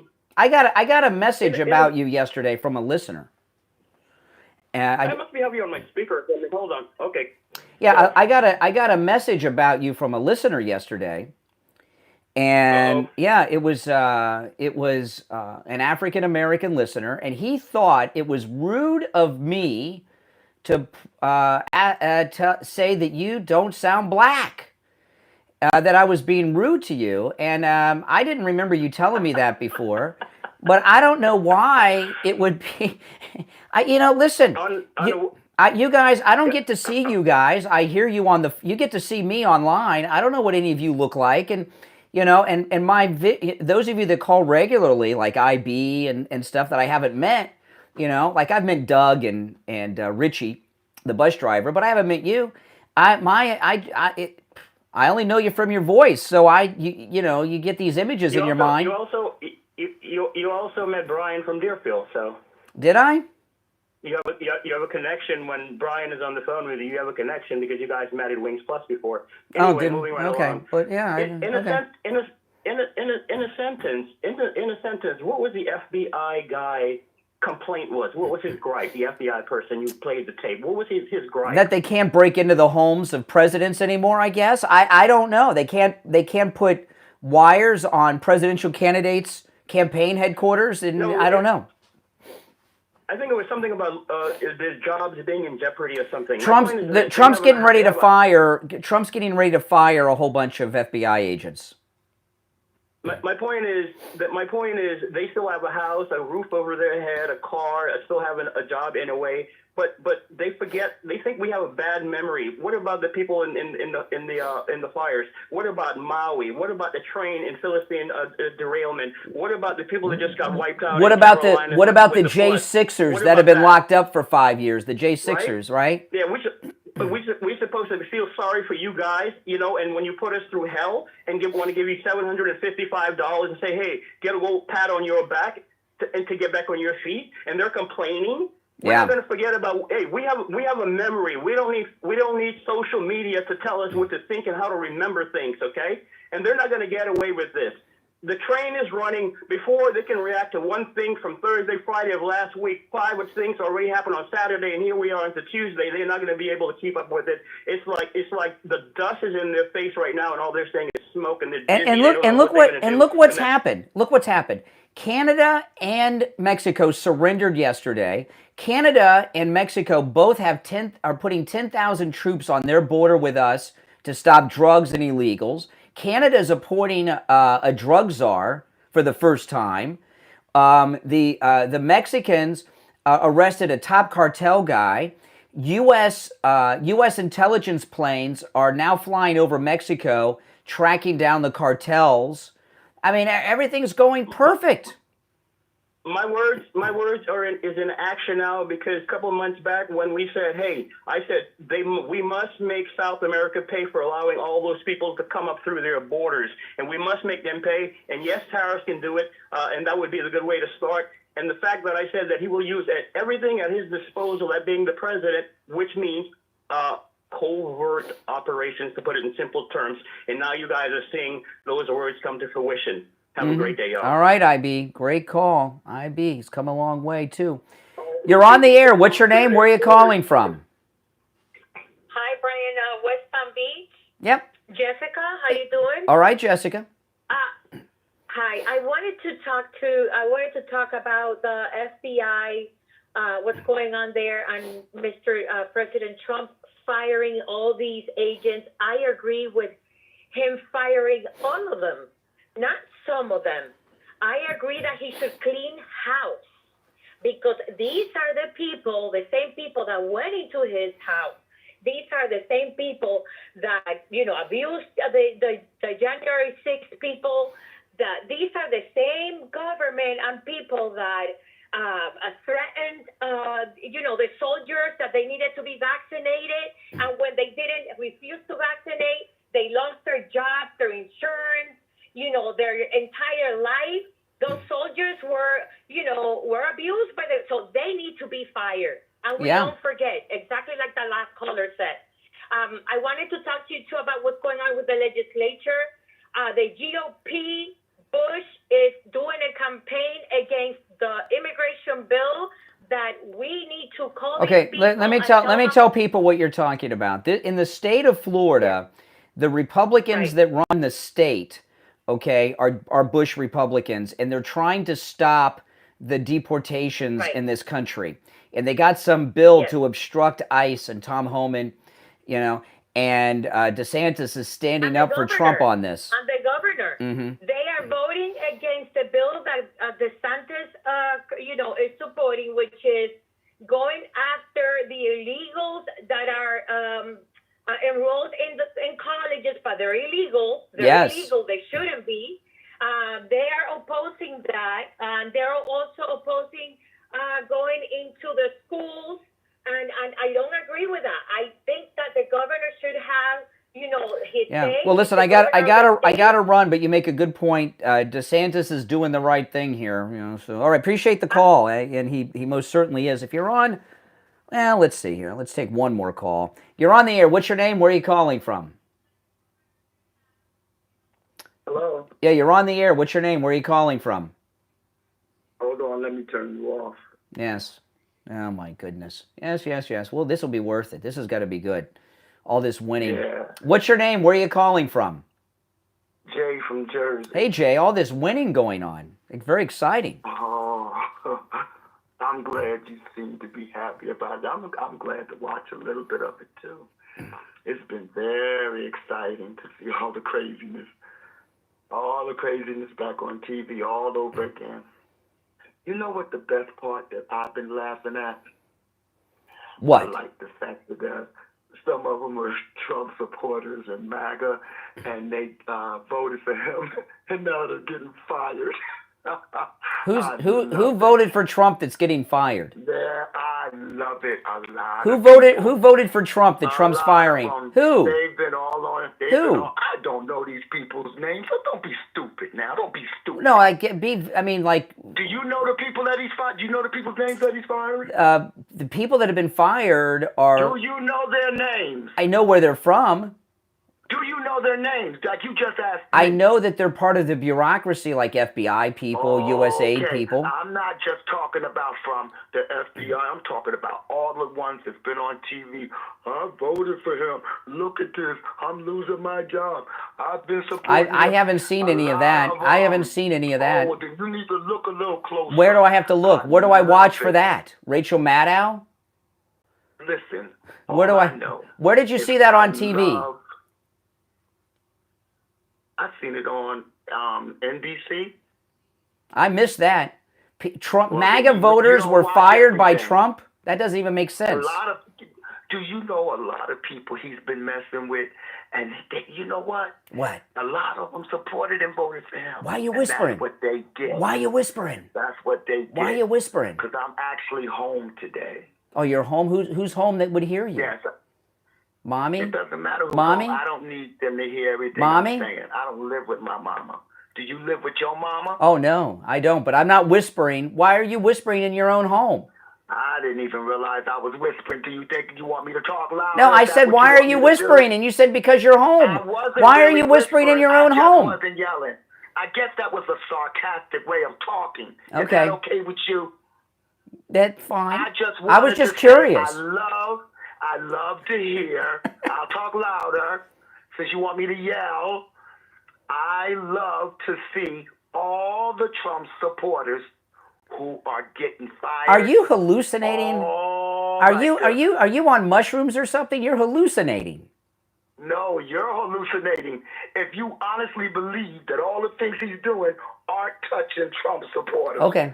That's what they. All right, listen. I gotta run for a break, but I appreciate the call. You know, Steve Kane has a line for a guy like that. He's like, this is Steve's line. I won't take it, but Steve would say, I got to run. I'm due back on the planet Earth, right? If you with a caller like that. All right, 2 hours down, 1 to go. It's the Steve Kane Show. I'm Brian. Back after this.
Hey, what's up?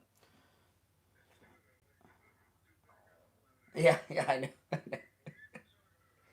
I'll tell you when we get back. We'll be on in 2 minutes. Okay, hold on.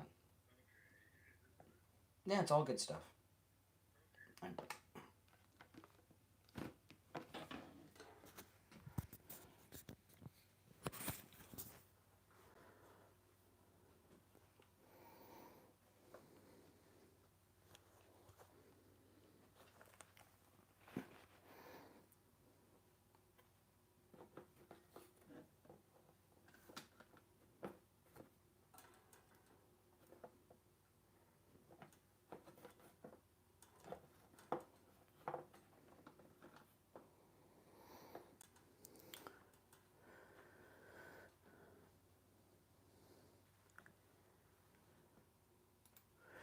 Oh man, Jay from Jersey. What is he talking about? The Trump people that are being fired? He's out of his mind. I missed that one. You guys see that story?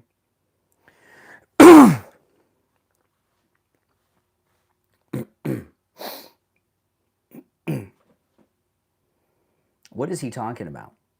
Trump's firing Trump people? We got about 30 seconds. We'll be back.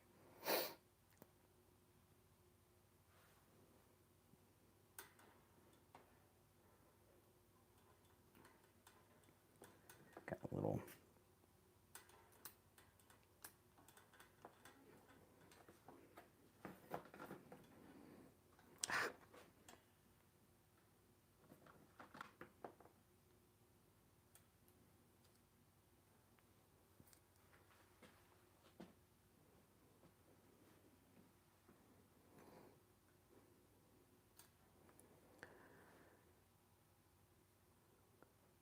Welcome back, everyone. I'm Brian Craig. You're listening to Florida's longest running radio show, The Steve Kane Show, on the radio since 1977, celebrating 48 years on the radio. And Steve Kane, who I was just quoting, is joining us. Hey, Steve. Steve, we are back. Are you back with us, Steve? I can hear Steve. Hello? Yeah, go ahead. We're back, Steve. All right. So, all kinds of... are you back with us now? Oh, boy. Let me put Steve on hold, and then we'll try him again. All right, Steve, are you back with us? Hello? Yeah, I got you, Steve. All right, I got you. Okay, Earth to Steve, Earth to Brian. Okay. Do back on the planet Earth. I love that. Oh my goodness, I wanted to say it to him, but I didn't want to. That's a good line because I mean he was hallucinating. All these. Feel free to use it anytime. Well, a lot's going on. I want to do some recapping from the first hour because some of the most historic news and history has happened since we last spoke, but I want to go through the timeline of events from yesterday. And there's so many things happen, so this may be incomplete. So if I leave something out, feel free to add, and you out there in the listening audience. But yesterday morning, around 11:30, I was out at Publix getting a Publix sub for lunch, right? So that was about sometime between 11 and 11:30 a.m. here on the East Coast, and I get a notification on my cell phone. President Trump posted to Truth Social that Mexico surrendered in the trade wars. That the president of Mexico, she called him and she completely caved on everything and gave him a bunch of things that I was not expecting. And that was incredibly significant. And by the time I got that news, that was 11:30 in the morning, East Coast time. Mexico City, the capital of Mexico, I believe is on Mountain Time. Okay, they might be on Central Time. But they're either on Mountain or Central, but I'm pretty sure they're on Mountain Time. So it's like 9 o'clock in the morning in Mexico City. Now, before I went to Publix for that sub, okay, which is, you ever have Publix sub, Steve? No. You've never had a Publix sub? Never had a Publix sub. Am I missing something? Oh my goodness. You're the only man in Florida who hasn't. Yeah, you should check it out. Yeah. But anyway, that's about 9 o'clock in the morning in Mexico City.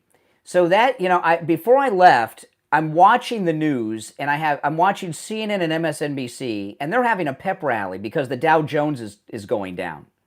And they're very excited on CNN and MSNBC. The Dow Jones is falling. They're giving high fives to each other. They're trying to contain their excitement, but they're excited because the trade war with Mexico and Canada is causing the Dow Jones to tank. So they're loving it on CNN. And then at 11:30 in the morning, Canada surrendered in the trade war to President Trump. And the time zone is significant because it was like 9 a.m. in the Mexican capital. That means as soon as the president of Mexico got to work and her staff got to work, first thing in the morning, they called up President Trump and surrendered in the trade war. First thing they did. They didn't even last an hour of the work week. I mean, that is historic. And you had all these idiot Democrats on TV yesterday morning. Did you see Schumer with the Corona and the avocado? Okay, so I love it. Yeah. He gets all these. He's like in La La Land. I know he's like Jay from Jersey, right before the top of the hour. Right. He's standing up there with, you see this can? It's going to cost more money. He's got the Corona. The avocados in the soup. And the avocado in the other hand. Oh, and your avocados, and then first, as soon as she gets into whatever their version of the White House is in Mexico City, she calls Trump and surrenders. That was amazing. It was beautiful. It was spectacular. And this is just since we got off the air. Then U.S. aid, because now U.S. aid got shut down while we were on the air yesterday. We were talking about it. But then, in the middle of the day, the Democrats are in a panic. Jamie Raskin, Ilhan Omar, and some of the usual suspects lead a group of USA employees and try to break into the USAID office. Did you see that? Oh, this was great. No, that I missed. Yeah, and by CNN, MSNBC, and the Democrats' definition, they were leading an insurrection because they were trying to not only break into a federal building when they were told they weren't allowed in, they were interrupting the government business inside the building, but they were trying to break in, and they were in a panic because their money got cut off because they shut down USAID. So that was beautiful. I mean, that was like seeing pulling the curtain at the end of The Wizard of Oz, because what we found out is that USAID is how they do all their dirty deals to the USAID. And so they and their families and their friends and their donors, the checks aren't coming. They're shut down. So so that's victory number 2.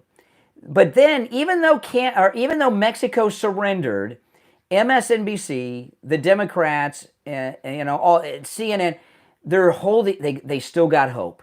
They still got hope. Canada, Trudeau, he'll stand up against Trump, and then Trump has a phone conversation with him at 3 p.m, and then the next thing I know, Canada surrenders. So now both. And the trade war, it's over. It was over before 5 p.m, the whole trade war. It was the shortest war in history. And both Canada and Mexico are sending their armies to their borders to stop the illegals and the drugs. Canada is appointing their first ever drug czar to stop the drugs coming into the country. There's no tariff increases. It's all been called off. And it's over. And you think, oh, well, that's an exciting day. So then it's late in the afternoon. Marco Rubio comes out on television with the president of El Salvador. And the president of El Salvador agrees with President Trump, comes up with a historic agreement with President Trump and Secretary of State Marco Rubio. El Salvador, which has the worst, most frightening prisons in the world today, okay? The president of El Salvador has agreed that he will take into his country the illegal migrants of any nationality in the world. We can deposit them in El Salvador if we can't get them back to their home country. And he'll take all the Venezuelan gang members in his prisons. He will take. I love that one. He'll take all the MS-13s and any illegals that we're holding in U.S. prisons. He'll take those and put them in his prisons too. So I mean, and that was just yesterday. Well, this is what he meant when he talked about when you get tired of winning. I mean, you tired yet? No, I mean, no. There's so much going on. We can't even savor these wins, right? Because as soon as we start to, savor a win, he does something else. And that was just yesterday, before dinner time, And it's amazing what's going on here. And it's amazing. Yeah. And Jay from Jersey, in the last hour, you could hear the Democrats are numb. Did you watch any television yesterday? I saw a little bit of Hannity, but that was it. Did you see any of the films coming out of there was evidently a Democratic meeting. They were trying to organize the poor Democrats. Oh, the DNC? Yeah, I saw that. Oh, it was unbelievable. Oh, they did. Unbelievable. They were trying to figure out what the sexual preferences were on all the people that were elected, because they had to have a balance of sexuality, Yeah. Well, it was unbelievable. Well, that was a disaster, okay? The DNC, okay? So the head of the DNC is some guy I've never heard of. His name's Ken. Yeah. And I saw McEnany was on Fox talking about this guy, Kayleigh McEnany, and she said she's never heard of him. She says, I know everybody in Washington. I've never heard of this guy. And he's the head of the DNC. And they made the vice chair David Hogg, from Marjorie Stoneman. Oh, I remember him. Douglas, who's an idiot. Nutcase. Yeah, total nutcase. And what that tells me, and I don't know, maybe I'm wrong, I don't know. No one prominent wanted the job to run the DNC. Usually the DNC, it's like the RNC, right? That's where all the money is controlled from, right? So usually they're totally at odds. They're totally out of it. Well, it's like there's no organization left. Yeah, usually the person that runs the DNC is a big-time person. Terry McAuliffe, Debbie Wasserman Schultz. People that are prominent, that have a lot of connections with the donors. Mitch Caesar. Yeah, and now they've got rejects and never-beens that no one's heard of. They could not find a serious Democrat that had the DNC. It's the Titanic. Nobody wants it. Which is historic. And they've learned nothing. The bottom line is they've learned nothing from the last election. Oh. They're going back and repeating all the same old themes that got them destroyed in this election. They're going to do a rerun next election. And David Hogg is a camera hog, and he's going to become the face and the voice of the DNC. And that's like, I mean, we couldn't have picked a better person to be the voice of the DNC. All right, listen, we're going to take our first break of the third hour. I'm going to put you on hold, Steve. All right? Sure. And then we'll take a break. If you're on hold, stand by. It's the Steve Kane Show, Florida's longest running radio show. Our number, 1-888-465-2631. 888-465-2631. We'll take a break and be right back.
Steve Kane Show. Okay, wait, hold on. Okay.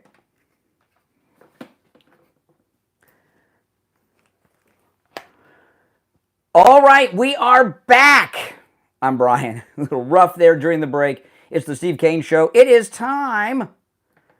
It's time to check in with Attorney Barry Siegel from the Siegel Law Group. Attorney Barry Siegel, good morning. Good morning, Brian. How are you today? I'm doing all right. What do you have for us this morning? Well, when it comes to making important decisions in our lives, we really need to have the information to be able to make those important decisions. And when it comes to what we do as a law firm, estate planning, elder law, probate, it's one of those things that most people don't know a lot about. And if you don't know a lot about it, then how do you make the decision of what you should do, how you should proceed, who to go to, all of those things. So really the answer to that issue is education. Mm-hmm. And that's what we try to do for people at the Siegel Law Group. We try to give them education so they can make the best possible decision for their family, so they can make sure that their legacy the correct way, make sure they protect their assets during their lifetime, and have that peace of mind. And so we deliver that in a couple of different ways. One, we do our seminars that we do a couple a month in Boca Raton, a couple a month in Naples, and now this month we're going to have one in West Palm Beach. So we're going to start doing them in West Palm Beach as well. And then, of course, if people can't make it to the seminar, they can still get the education during a free consultation that we offer. So they have the opportunity to learn what they need to learn and how it applies to their specific situation, to their goals, their wishes, their dreams, their family, their estate, and all that, so that they can have an estate plan that works when they need it to work, and that's what we do. Yeah, and the workshops, I think the workshops are important for a couple reasons, okay? One, well, on top of what you said of getting the information, you get to see how detailed your planning is, and how it's, like I told you the other day, it's not cookie cutter, how it's specific to you and how many scenarios, but you're there with your team from the Siegel Law Group, and you get to, when you go to one of the workshops that Barry Siegel has, you get to meet Attorney Barry Siegel and his staff, and you get to see and get to meet them. And I think there's a lot of benefit in that too, because these are important decisions, and you want to know the people that you're leaving these decisions up to, and I think you'll be very, very impressed. The Siegel Law Group, now remember, it's always a no-charge consultation with the Siegel Law Group. If you mention you heard Attorney Barry Siegel on the radio. Also, the workshops are always no charge. So I'm going to give you the number. Give them a call, toll free, 855-FLA-3782, 855-FLA-3782, and online, siegellawgroup.com. All right, Barry, I'm going to text you off the air later today about something, but just so keep an eye out for it. Oh, Okay. All right, great. Take care. We will talk later in the week. All right, we are back. All right, let me get Steve Kane. You back with us? Yes, I am. Oh, man, all this winning. You know, you're going to see a lot of video of these prisons in El Salvador that Trump and Rubio made the deal with yesterday. I've been seeing clips of this all over the internet since last night. There was some type of documentary or a news report done on the El Salvador prisons. Yeah. Steve, you would rather be in a prison you would rather be in a Taliban prison than the El Salvador prison. You know what it's like? I used this with a caller in the last hour. You'll get this because you're in the movies. Remember Midnight Express, the Turkish prison? Oh, yes. That's the prison in El Salvador. That's what the prisons are like in El Salvador. It's a gulag. And the significance of that is these gang members are afraid of the prisons in El Salvador. The Venezuelan gang members at MS-13, even they're afraid of them. So it's not just a great place to send these monsters, it's a deterrent because they're afraid. Mm-hmm. You know what I mean? It's truly punishment. Yes. All right. Now let me see here. All right. I'm gonna take some of these calls, Steve. Okay. So if I lose you, I'll call you back during the break. Hold on. Wait a second. All right, Steve. I'm gonna take some of these calls. If you'd like to call in, the number's toll free 1-888-465-2631. We have covered a lot, and I haven't even gotten to everything yet. But those were some of the big ones from yesterday. All right. Let's go to our phones. You're on the air. What's your name? Where are you calling from? You're on the air. What's your name? Where are you calling from? Hello? Yes, you're on. My name is Karen Hornell. Yes, first names only. Yes, Karen. I'm calling from Missouri. Okay. And I just want to clarify what that crazy man was talking about. Which one? About the one that you should have turned around and said, okay, I need to get back to planet Earth. Oh, yes. Jay from Jersey. Yes. Yes. Well, what he was talking about most likely was when Trump cut funds on the Inclusion Act. Most people who were hired through the Inclusion Act were being trained for the position. They didn't really have the qualifications for the position. So yes, they got fired. Yes, some of them were Trump supporters. Yes, some of them weren't Trump supporters. Where he got his information, I ain't got a clue.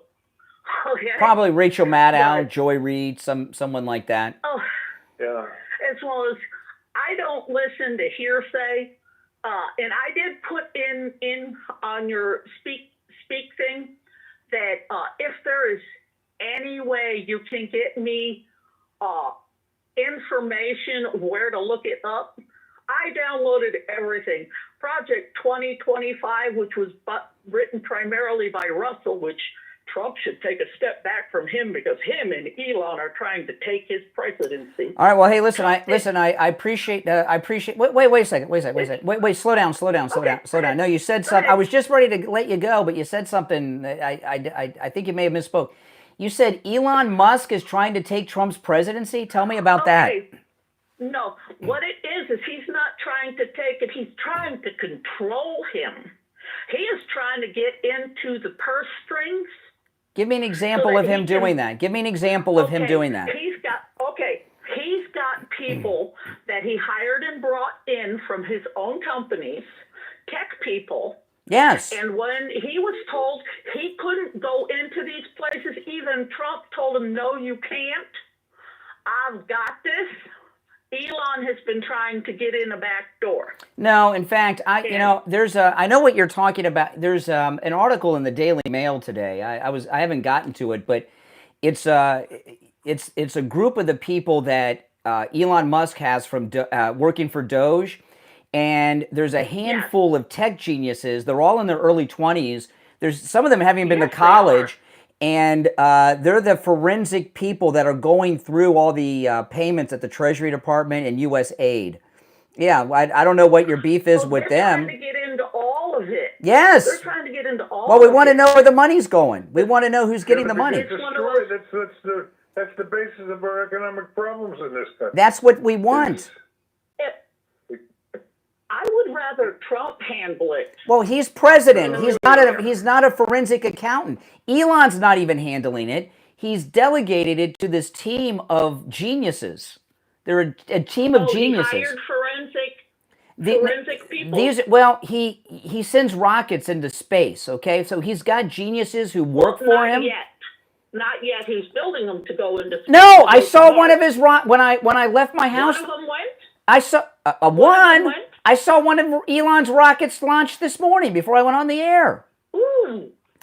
He sent like 100 rockets into space. That. They take off all the time, every day. You're close to there? I'm in Florida. You can see them. You can see them. Nice. Can you? You didn't know that Elon Musk has sent rockets into space? All I know is he had been trying to. No, he's been doing it for years. Succeeded. He's sent people into space. He's been doing it for years. Can you send me a link or give me a link so I can give you a link. Just Google SpaceX. Google SpaceX. SpaceX. Okay. I don't like Google because it comes up with some weird shit. Oh my God. All right. Okay. All right, Mike. You got to get that one. I hope you got that one. All right. So let me. Oh my goodness. She, well, how much can she know? She doesn't know that Elon Musk has sent people up into space. I think she's been up on a rocket. All right, listen, we're going to take our break for the bottom of the hour. You're listening to the Steve Kane Show, Florida's longest running radio show on the radio since 1977. Our number is toll free, 1-888-465-2631. 888-465-2631. We'll take our bottom of the hour break and be right back.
Hey, I lost you when we hit the dump button. Yeah, she said the S word on it when we hit the dump button. Yeah, okay. All right, I'm going to put you. This is the bottom of the hour break, so we got some time here. We'll be back in 4 minutes. All right, hold on.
I think, you guys can let me think. I think that lady was a seminar caller.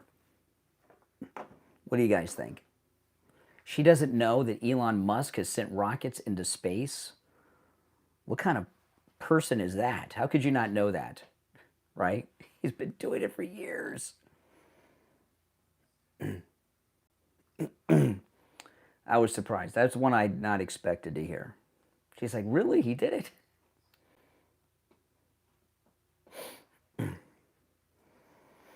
Oh, man. If you're new, make sure you subscribe. All right? If you're already subscribed, do me the favor of liking the video and sharing on your socials, if you don't mind. We'll be back in about a minute. Yeah, you send people to the space station.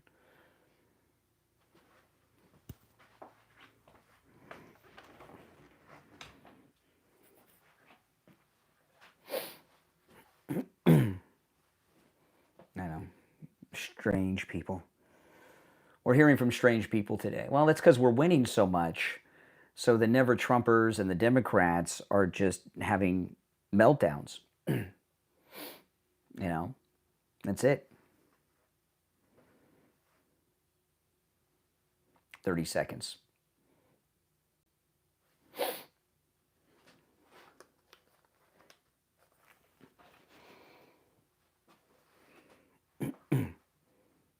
Here we go.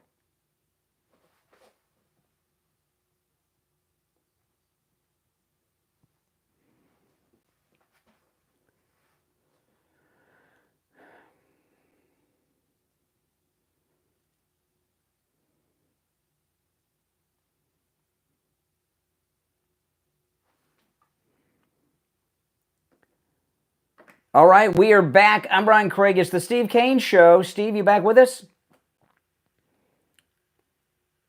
I'll try one more time. Let me try Steve one more time, then I'm going to go to the calls. You're on the... Okay, we're back.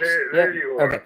Oh, my goodness. Yeah, so if you're on hold, hang in there. You know, this morning before this was amazing. So I'm watching, Steve, this news footage from yesterday of Jamie Raskin trying to bust his way into the U.S. aid office and get his money, talking to the press, trashing Elon Musk. And this is crazy. This is 100% true story, okay? This was crazy. So I'm watching these Democrats talk about what an idiot they think Elon is.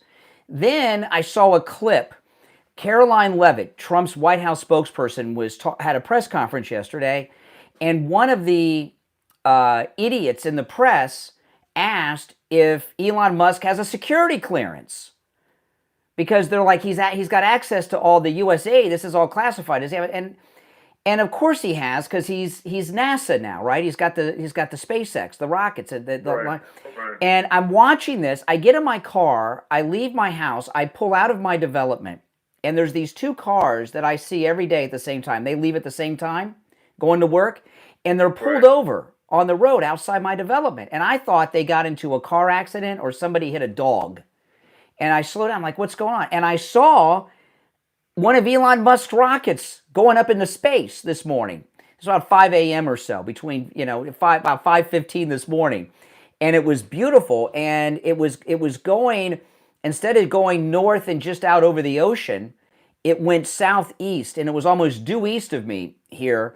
And I'm thinking, I'm listening to these people in the news debating whether or not Elon Musk has a security clearance. Elon Musk and his people have the highest security clearance there is, because they launch rockets into space. If Elon was this evil person and they didn't do, he could launch a rocket anywhere. It doesn't have to go to the space station. It doesn't have to go into space. It could go to Nebraska. It could go to LA. You know what I mean? He's been through every security background check there is. These liberals, like that lady, by the way, who was, I believe, a seminar caller, they're brain dead right now. They're in shock at all this winning, and that describes it perfectly. Yeah, I mean, and they really are. I don't know how their bodily functions are functioning, because they're brain dead right now. It's like they're in comas. They're walking around and everything, but they're in a coma. All right, you want to take some? They realize the party's over. Oh, yeah. Oh, yeah. Yeah. All right, you want to take some more calls? Yeah, let's do that. All right, let's go. All right. You're on the air. What's your name? Where are you calling from?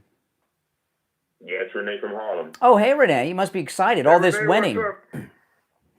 Yeah, listen, you and Apartheid Musk are up to your old tricks, and I'm here to tell you, I'm giving a shout-out because it's Black History Month, and I'd like to give a shout-out to the rebels that faced this country's apartheid, and I'd like to give a tribute to Nat Turner, who you savages cut up his body and ate, from what I understand. Volume 8? I know that makes you happy. What's Volume 8? What? What is Volume 8 that you referred to? I didn't refer to We didn't Volume understand 8. what you said.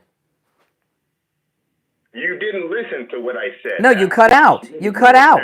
You cut out. Say it again. What were you talking? You wanted to pay tribute? You cut me out. No, I didn't. I was giving a tribute to Nat Turner. Okay. You revolutionary black person who oppressed, who faced the oppression in this racist country, and you people cut up his body and ate him, from what I understand. No. We ate? You're outdoing yourself today. Yeah. You must really be in shock. Oh, you didn't know that, did you? You didn't know that, did you? You think Steve and I are cannibals? Yeah. Steve and I eat. We don't eat people. Yes, you do. What? Listen, on a serious note, You are savages. Okay. You eat people. I agree with you that in Black History Month we should honor people. Tell the audience about Nat Turner, Nate Turner, whichever you want to call him, who he was and what he did. What's his name, stupid? Nat Turner. What? Nat Turner. No, not Matt, dummy. It's Nat. I said Nat. You are really that stupid, aren't Nat, you? I said, did I say? Tell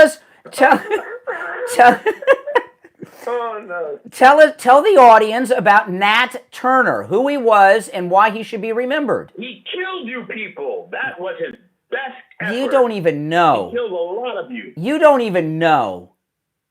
Yes, I do know. Then tell the audience. Who was he? What did he do? He led a slave revolt and he killed about 100 of them. And he got away. He led a slave revolt. It might have been in Virginia. I can't remember where. I don't know if you know, Steve. But Nat Turner, he led a slave revolt and he killed 50 to 100 white people. Yep. And it was sadly unsuccessful. That's the reason why But you know what? The rebellion was really against a particular group of white people. Oh, my Lord. Democrats. You know, you like to harp on that Democrat. Well, the Democrats were the ones holding him in bondage, and the white people he killed were Democrats. They were all white. Yeah, Democrats. Dixiecrat. Democrats. And people switched over to Republican with the Southern Compromise. You think we don't know? The only Come thing. on, man. We're not as stupid as you are. Yeah.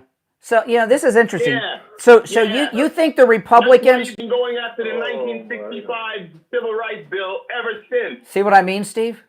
They're insane. They've lost their minds. The Democrats have lost their minds. Yeah, right. You never had a mind. Did you watch any of that meeting of the Democratic Party Oh yesterday yeah. on television? Oh, that was great. What did you think of that? Are you with us? What should I think of it? What should I think of it? What do you? It's your mind. You're asking a question. I don't know. What are you telling me? Oh my goodness.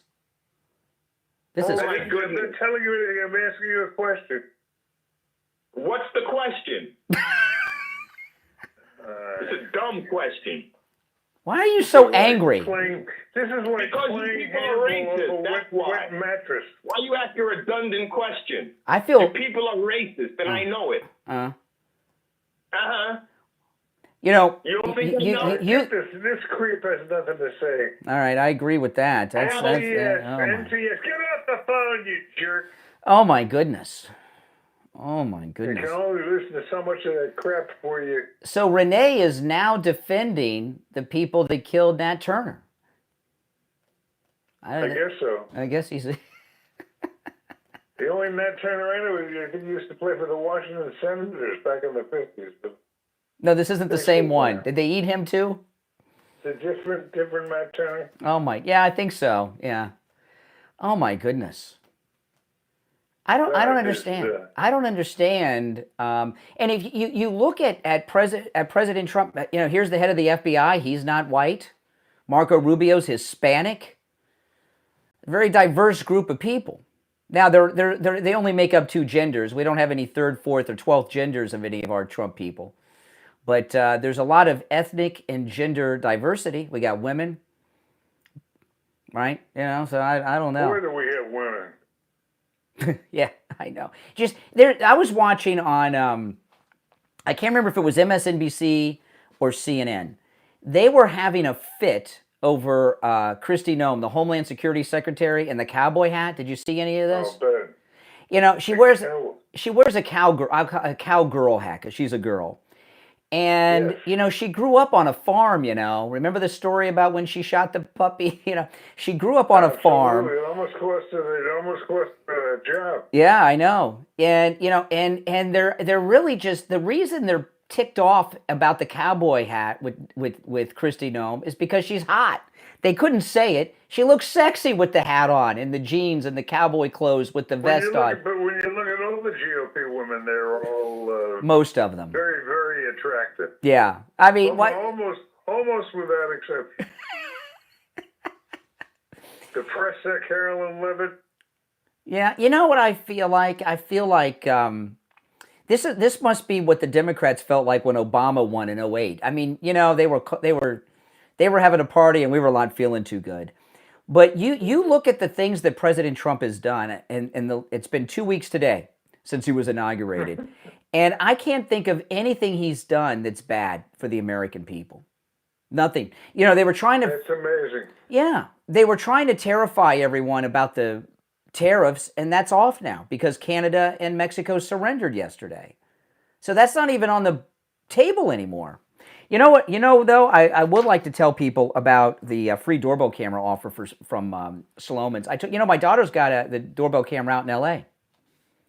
The doorbell camera is a great gift for your kids, your adult kids. And it's also, if you've got elderly parents, it's a great gift for mom, dad, or grandma and grandpa too, okay? And yourself and your own family and your own home. But Slomin's, they'll give you a free doorbell camera that connects directly to your cell phone with the installation of your Slomin Shield. They'll also give you a free customized home security system and professional installation when you use their low-cost central station monitoring. Slomin's is going to give you an LED touchscreen, a motion detector, 10 contacts for the doors and windows, a lifetime warranty, and a backup battery. Plus, you'll receive a free doorbell camera with the installation of your Slomin Shield. Give them a call. This is a very easy number to remember. 1-800-ALARM-ME. 1-800-ALARM-ME. That's 1-800-ALARM-ME. All right. It's the Steve Kane Show. I'm Brian Craig. I'm going to put you on hold, Steve. If you're on hold, hang in there. We'll be back right after this.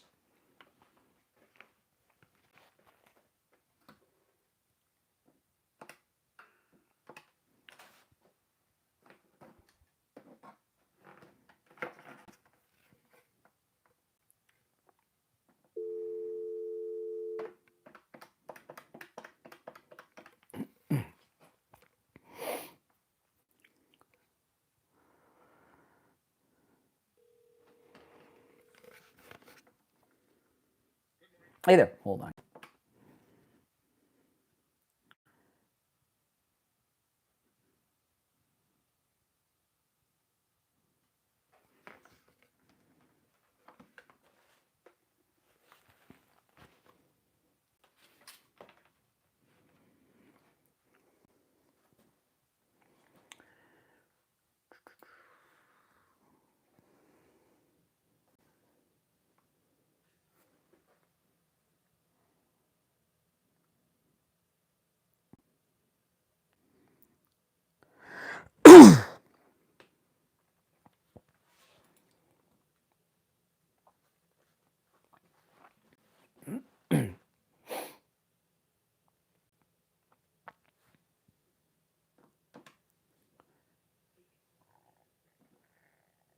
Welcome back, everyone. I'm Brian. It's the Steve Kane Show, and it's time for the Morning Gold and Precious Metals Report. As always, we check in with William Youngerman from the offices of William Youngerman Incorporated in Boca.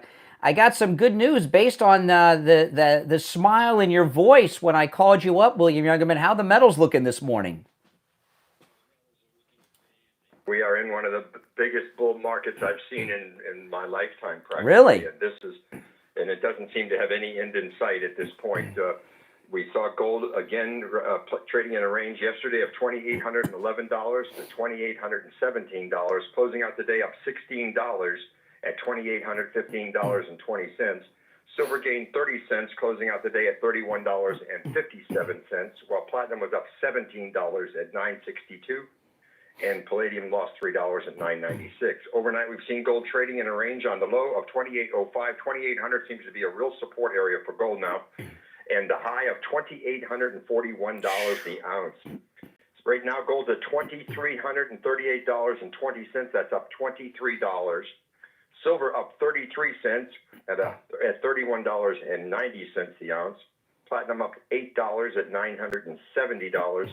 And palladium down $30 at $966. So wow. The metals are soaring, and like I said, there's no particular end in sight. Our new target for this year, we believe, might fall in the $3,200 range for gold. Get out of town.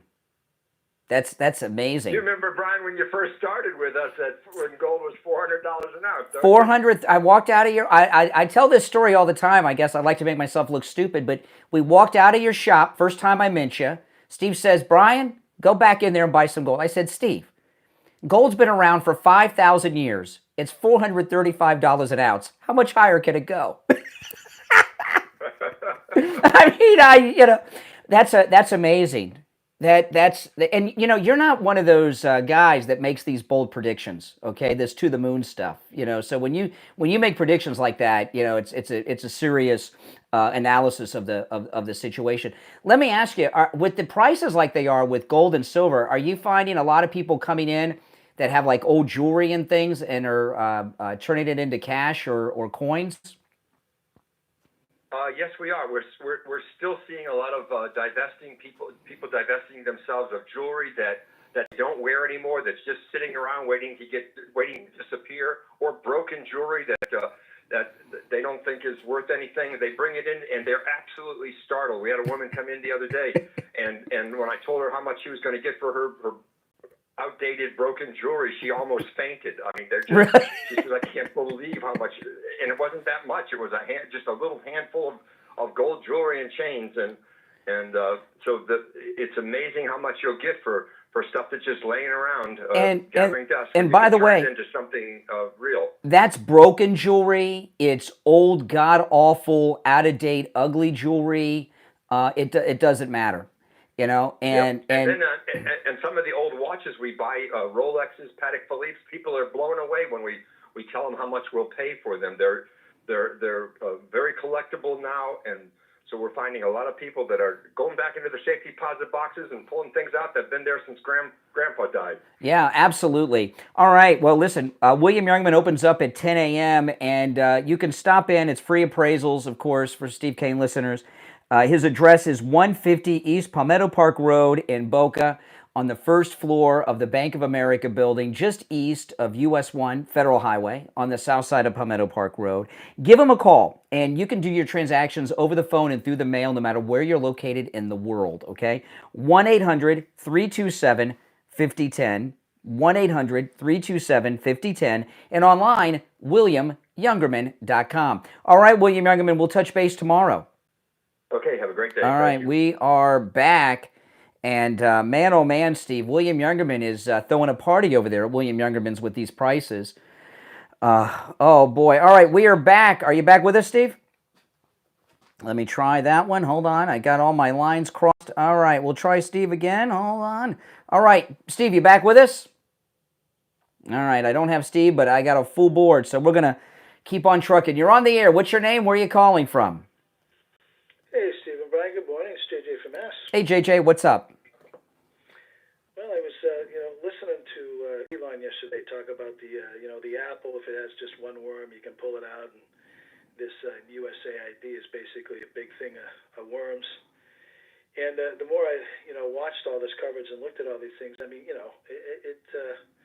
like to say it doesn't surprise me. I know our country and these people is corrupt as hell, but I mean, I see razor blades all over the place in this Apple. It's like a purpose production company for engineered reality, for propaganda and psyops and soft coup. Well, my guess would be, I was talking about this with a caller earlier in the show. All right, this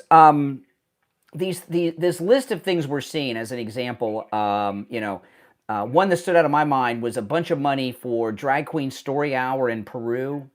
And there's a lot of this trans stuff. See, I don't think they're paying for that stuff. I think that's just what they write down on the books.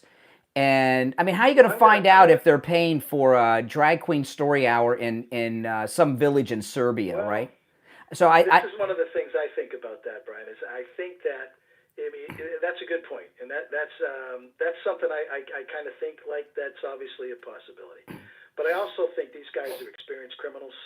And you look at the Biden family with the 20 shell companies, and you never steal like directly from the bank because it's too easy to track. I really think they do send this stuff out all over the place. Somehow they pay for that crap. They pay for these things in these foreign countries. It's easier for them to 5%. If they do, it's a small percentage. But how are you going to track down Drag Queen Story Hour in some village in Peru? Well, no, that's why they do it. You can't track all that stuff down. What I'm saying is I believe they really do send, the bottom line is it's all damn corrupt. I mean, it's like a psyop factory. And of course, they got they used it. I saw a guy, I can't think of his name, real experienced guy in government talking about Ukraine and the U.S. AID play in that, sort of like they pay all these people, they get them into groups, and then they get the names and the email lists and and all the different addresses. It's a money laundering operation. Slowly manipulate them. Hey, listen, I appreciate the call. Thanks. I do appreciate. Great. We've had great calls there. All right, let me see. I got Steve X. Steve, you back with us? No, I guess not. I tried again. Okay, let's go. You're on the air. What's your name? Where are you calling from? Hey, good morning, Brian. That was pretty quick. Tom from Florida. I was just curious. All these great things. When is the price of anything going to go down? I've already noticed the gasoline's cheaper. The gasoline's cheaper? Okay. Eggs and anything else? Well, right? there's Everything's going to go up? There's a bird flu epidemic that killed a bunch of chickens, so, there's a shortage. I believe that everybody just... No, excuse me. You asked me when things are going to start to go down. I tell you gasoline's gone down, and then you act like I didn't even say it. One thing, Brian, that's one thing. Well, that's the driver of everything. Okay, and the driver of every nail is going to be this. It is the future. Everybody better get in touch with their feelings, and everybody better be happy because everything is going to stay exactly where it is. There's no prices going down. Everything is going to stay just where it is. The only thing you see might go down is probably eggs. That's about it, pal. Okay. So, well, you got to do it. I know one thing. I know one thing we have. I know one thing we got a lot of an abundance of, and that's Fruit Loops. You, the last call. Some of you liberals are just nuts. Oh, how am I nuts? Okay, I'm just. You're all this winning going on, and you're just incoherent. All this winning, the stock market dropped $1 trillion last week. Okay. We got. No, it was up. It was up yesterday. I'll look at the positive side of things. Yeah, the positive side is the call's over. All right, let me try again. All right, Steve, you back with us? All right, I'm not hearing Steve. He says he can hear me, but I can't hear him. I'll give you one more time. You back with us, Steve? All right, I don't know what's going on. Okay, let's try here. All right, you're on the air. What's your name? Where are you calling from? Brian from Deerfield. Hey. Hey, Brian. Hi, Steve. How are you? Brian, I did see that documentary on the El Salvadorian prison system. Very worthwhile. After the show, very worthwhile to pull it up and watch it. That's a place you do not want to go. You do not want to go. It was built, I think, basically to house all the MS-13 gangs that was in El Salvador, and I think it's like maybe 30,000 of them housed there. You cannot get away with anything there. Everything is monitored. Everything is high tech. There's no place to hide. I think the lights are on in that system 24 hours a day. It's almost like I don't want to say torture in that, but it's a system. I think you'd rather go to Guantanamo than go to that El Salvadorian prison system. It is really something to see.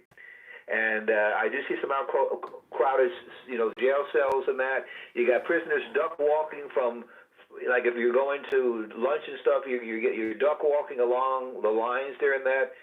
It's something to see, and it's maximum, really super maximum security. What I was talking about earlier, you guys are going to see this because it's going to be all over television. It's all over X. There was this, I don't know if it was a documentary or a news story that was done on those prisons in El Salvador, and they are frightening. They're the and the thing about it is the biggest deterrent to crime in America is regular people like you and me. We don't want to go to jail. We're scared to go to jail.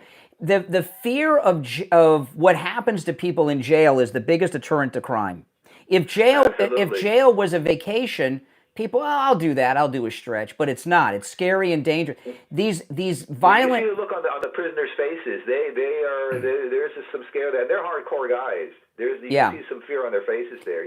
Yes, and these are the guys with the tattoos on their faces and their heads and everything else. Oh yeah. The shaved heads, the tattoos, the MS-13 tough ones.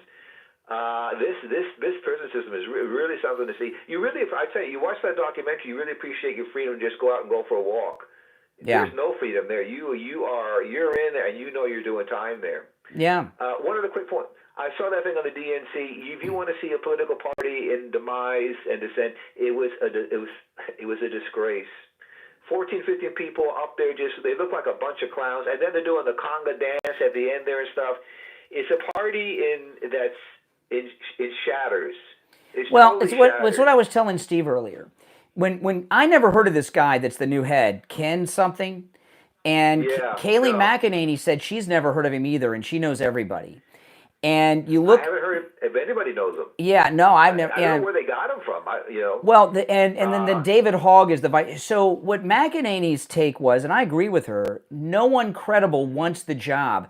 And usually the people that run the DNC, like the RNC, are big shots because there's a lot of power and money with that. And there's not, the Democrats don't have a credible, I know it's hard to say credible Democrat, but they don't have, usually it's people like Terry McAuliffe was the leader for a long time. Debbie Wasserman Schultz. People like Donna Brazile usually are the head of the DNC, and they don't have any credible person. No, there's no credible person that wants to captain the Titanic. So how does that party turn around if they can't even get somebody who wants the job to be the head? It helps us in the midterms because they have no leaders or organization. So, historically you lose in the midterms, right? That may not be the case this time because they're in such confusion. I don't think so, yeah. And I'm hearing big Democrats saying we're in shambles now, who would never have said it on the air and that. It was a disgrace. Hey, listen, I got to run, but I appreciate the call. Okay, take care. Brian. Take care. We're out of time for today, but before we go, I want to tell you guys, Mike Lindell at MyPillow, with our promo code Kane at checkout, it is free shipping site-wide on all orders, no matter how large or small. Okay? Now, for the last few weeks, I've been telling you, free shipping on all orders over $75. That's not the case. It's free shipping on all orders, no matter how small, no matter how large. You could order a pair of the MyPillow socks with our promo code Kane, and it's free shipping site-wide, by the way. So this is the time to load up. Well, listen, we'll be back tomorrow. This is an exciting time. This is the last time the news was this exciting. This is kind of a crazy comparison, but it was during the O.J. Simpson murder trial. I call that the golden age of radio. It's kind of what we're in now. It's a new golden age of radio, and it's great stuff. It's the Steve Kane Show, Florida's longest-running radio show. My name is Brian Craig. Thanks, everyone. Some beautiful calls today. Thank you for those. We'll be back tomorrow morning at 6 a.m. Take care. Have a great day. All right, guys. Thanks for watching. All right. Take care.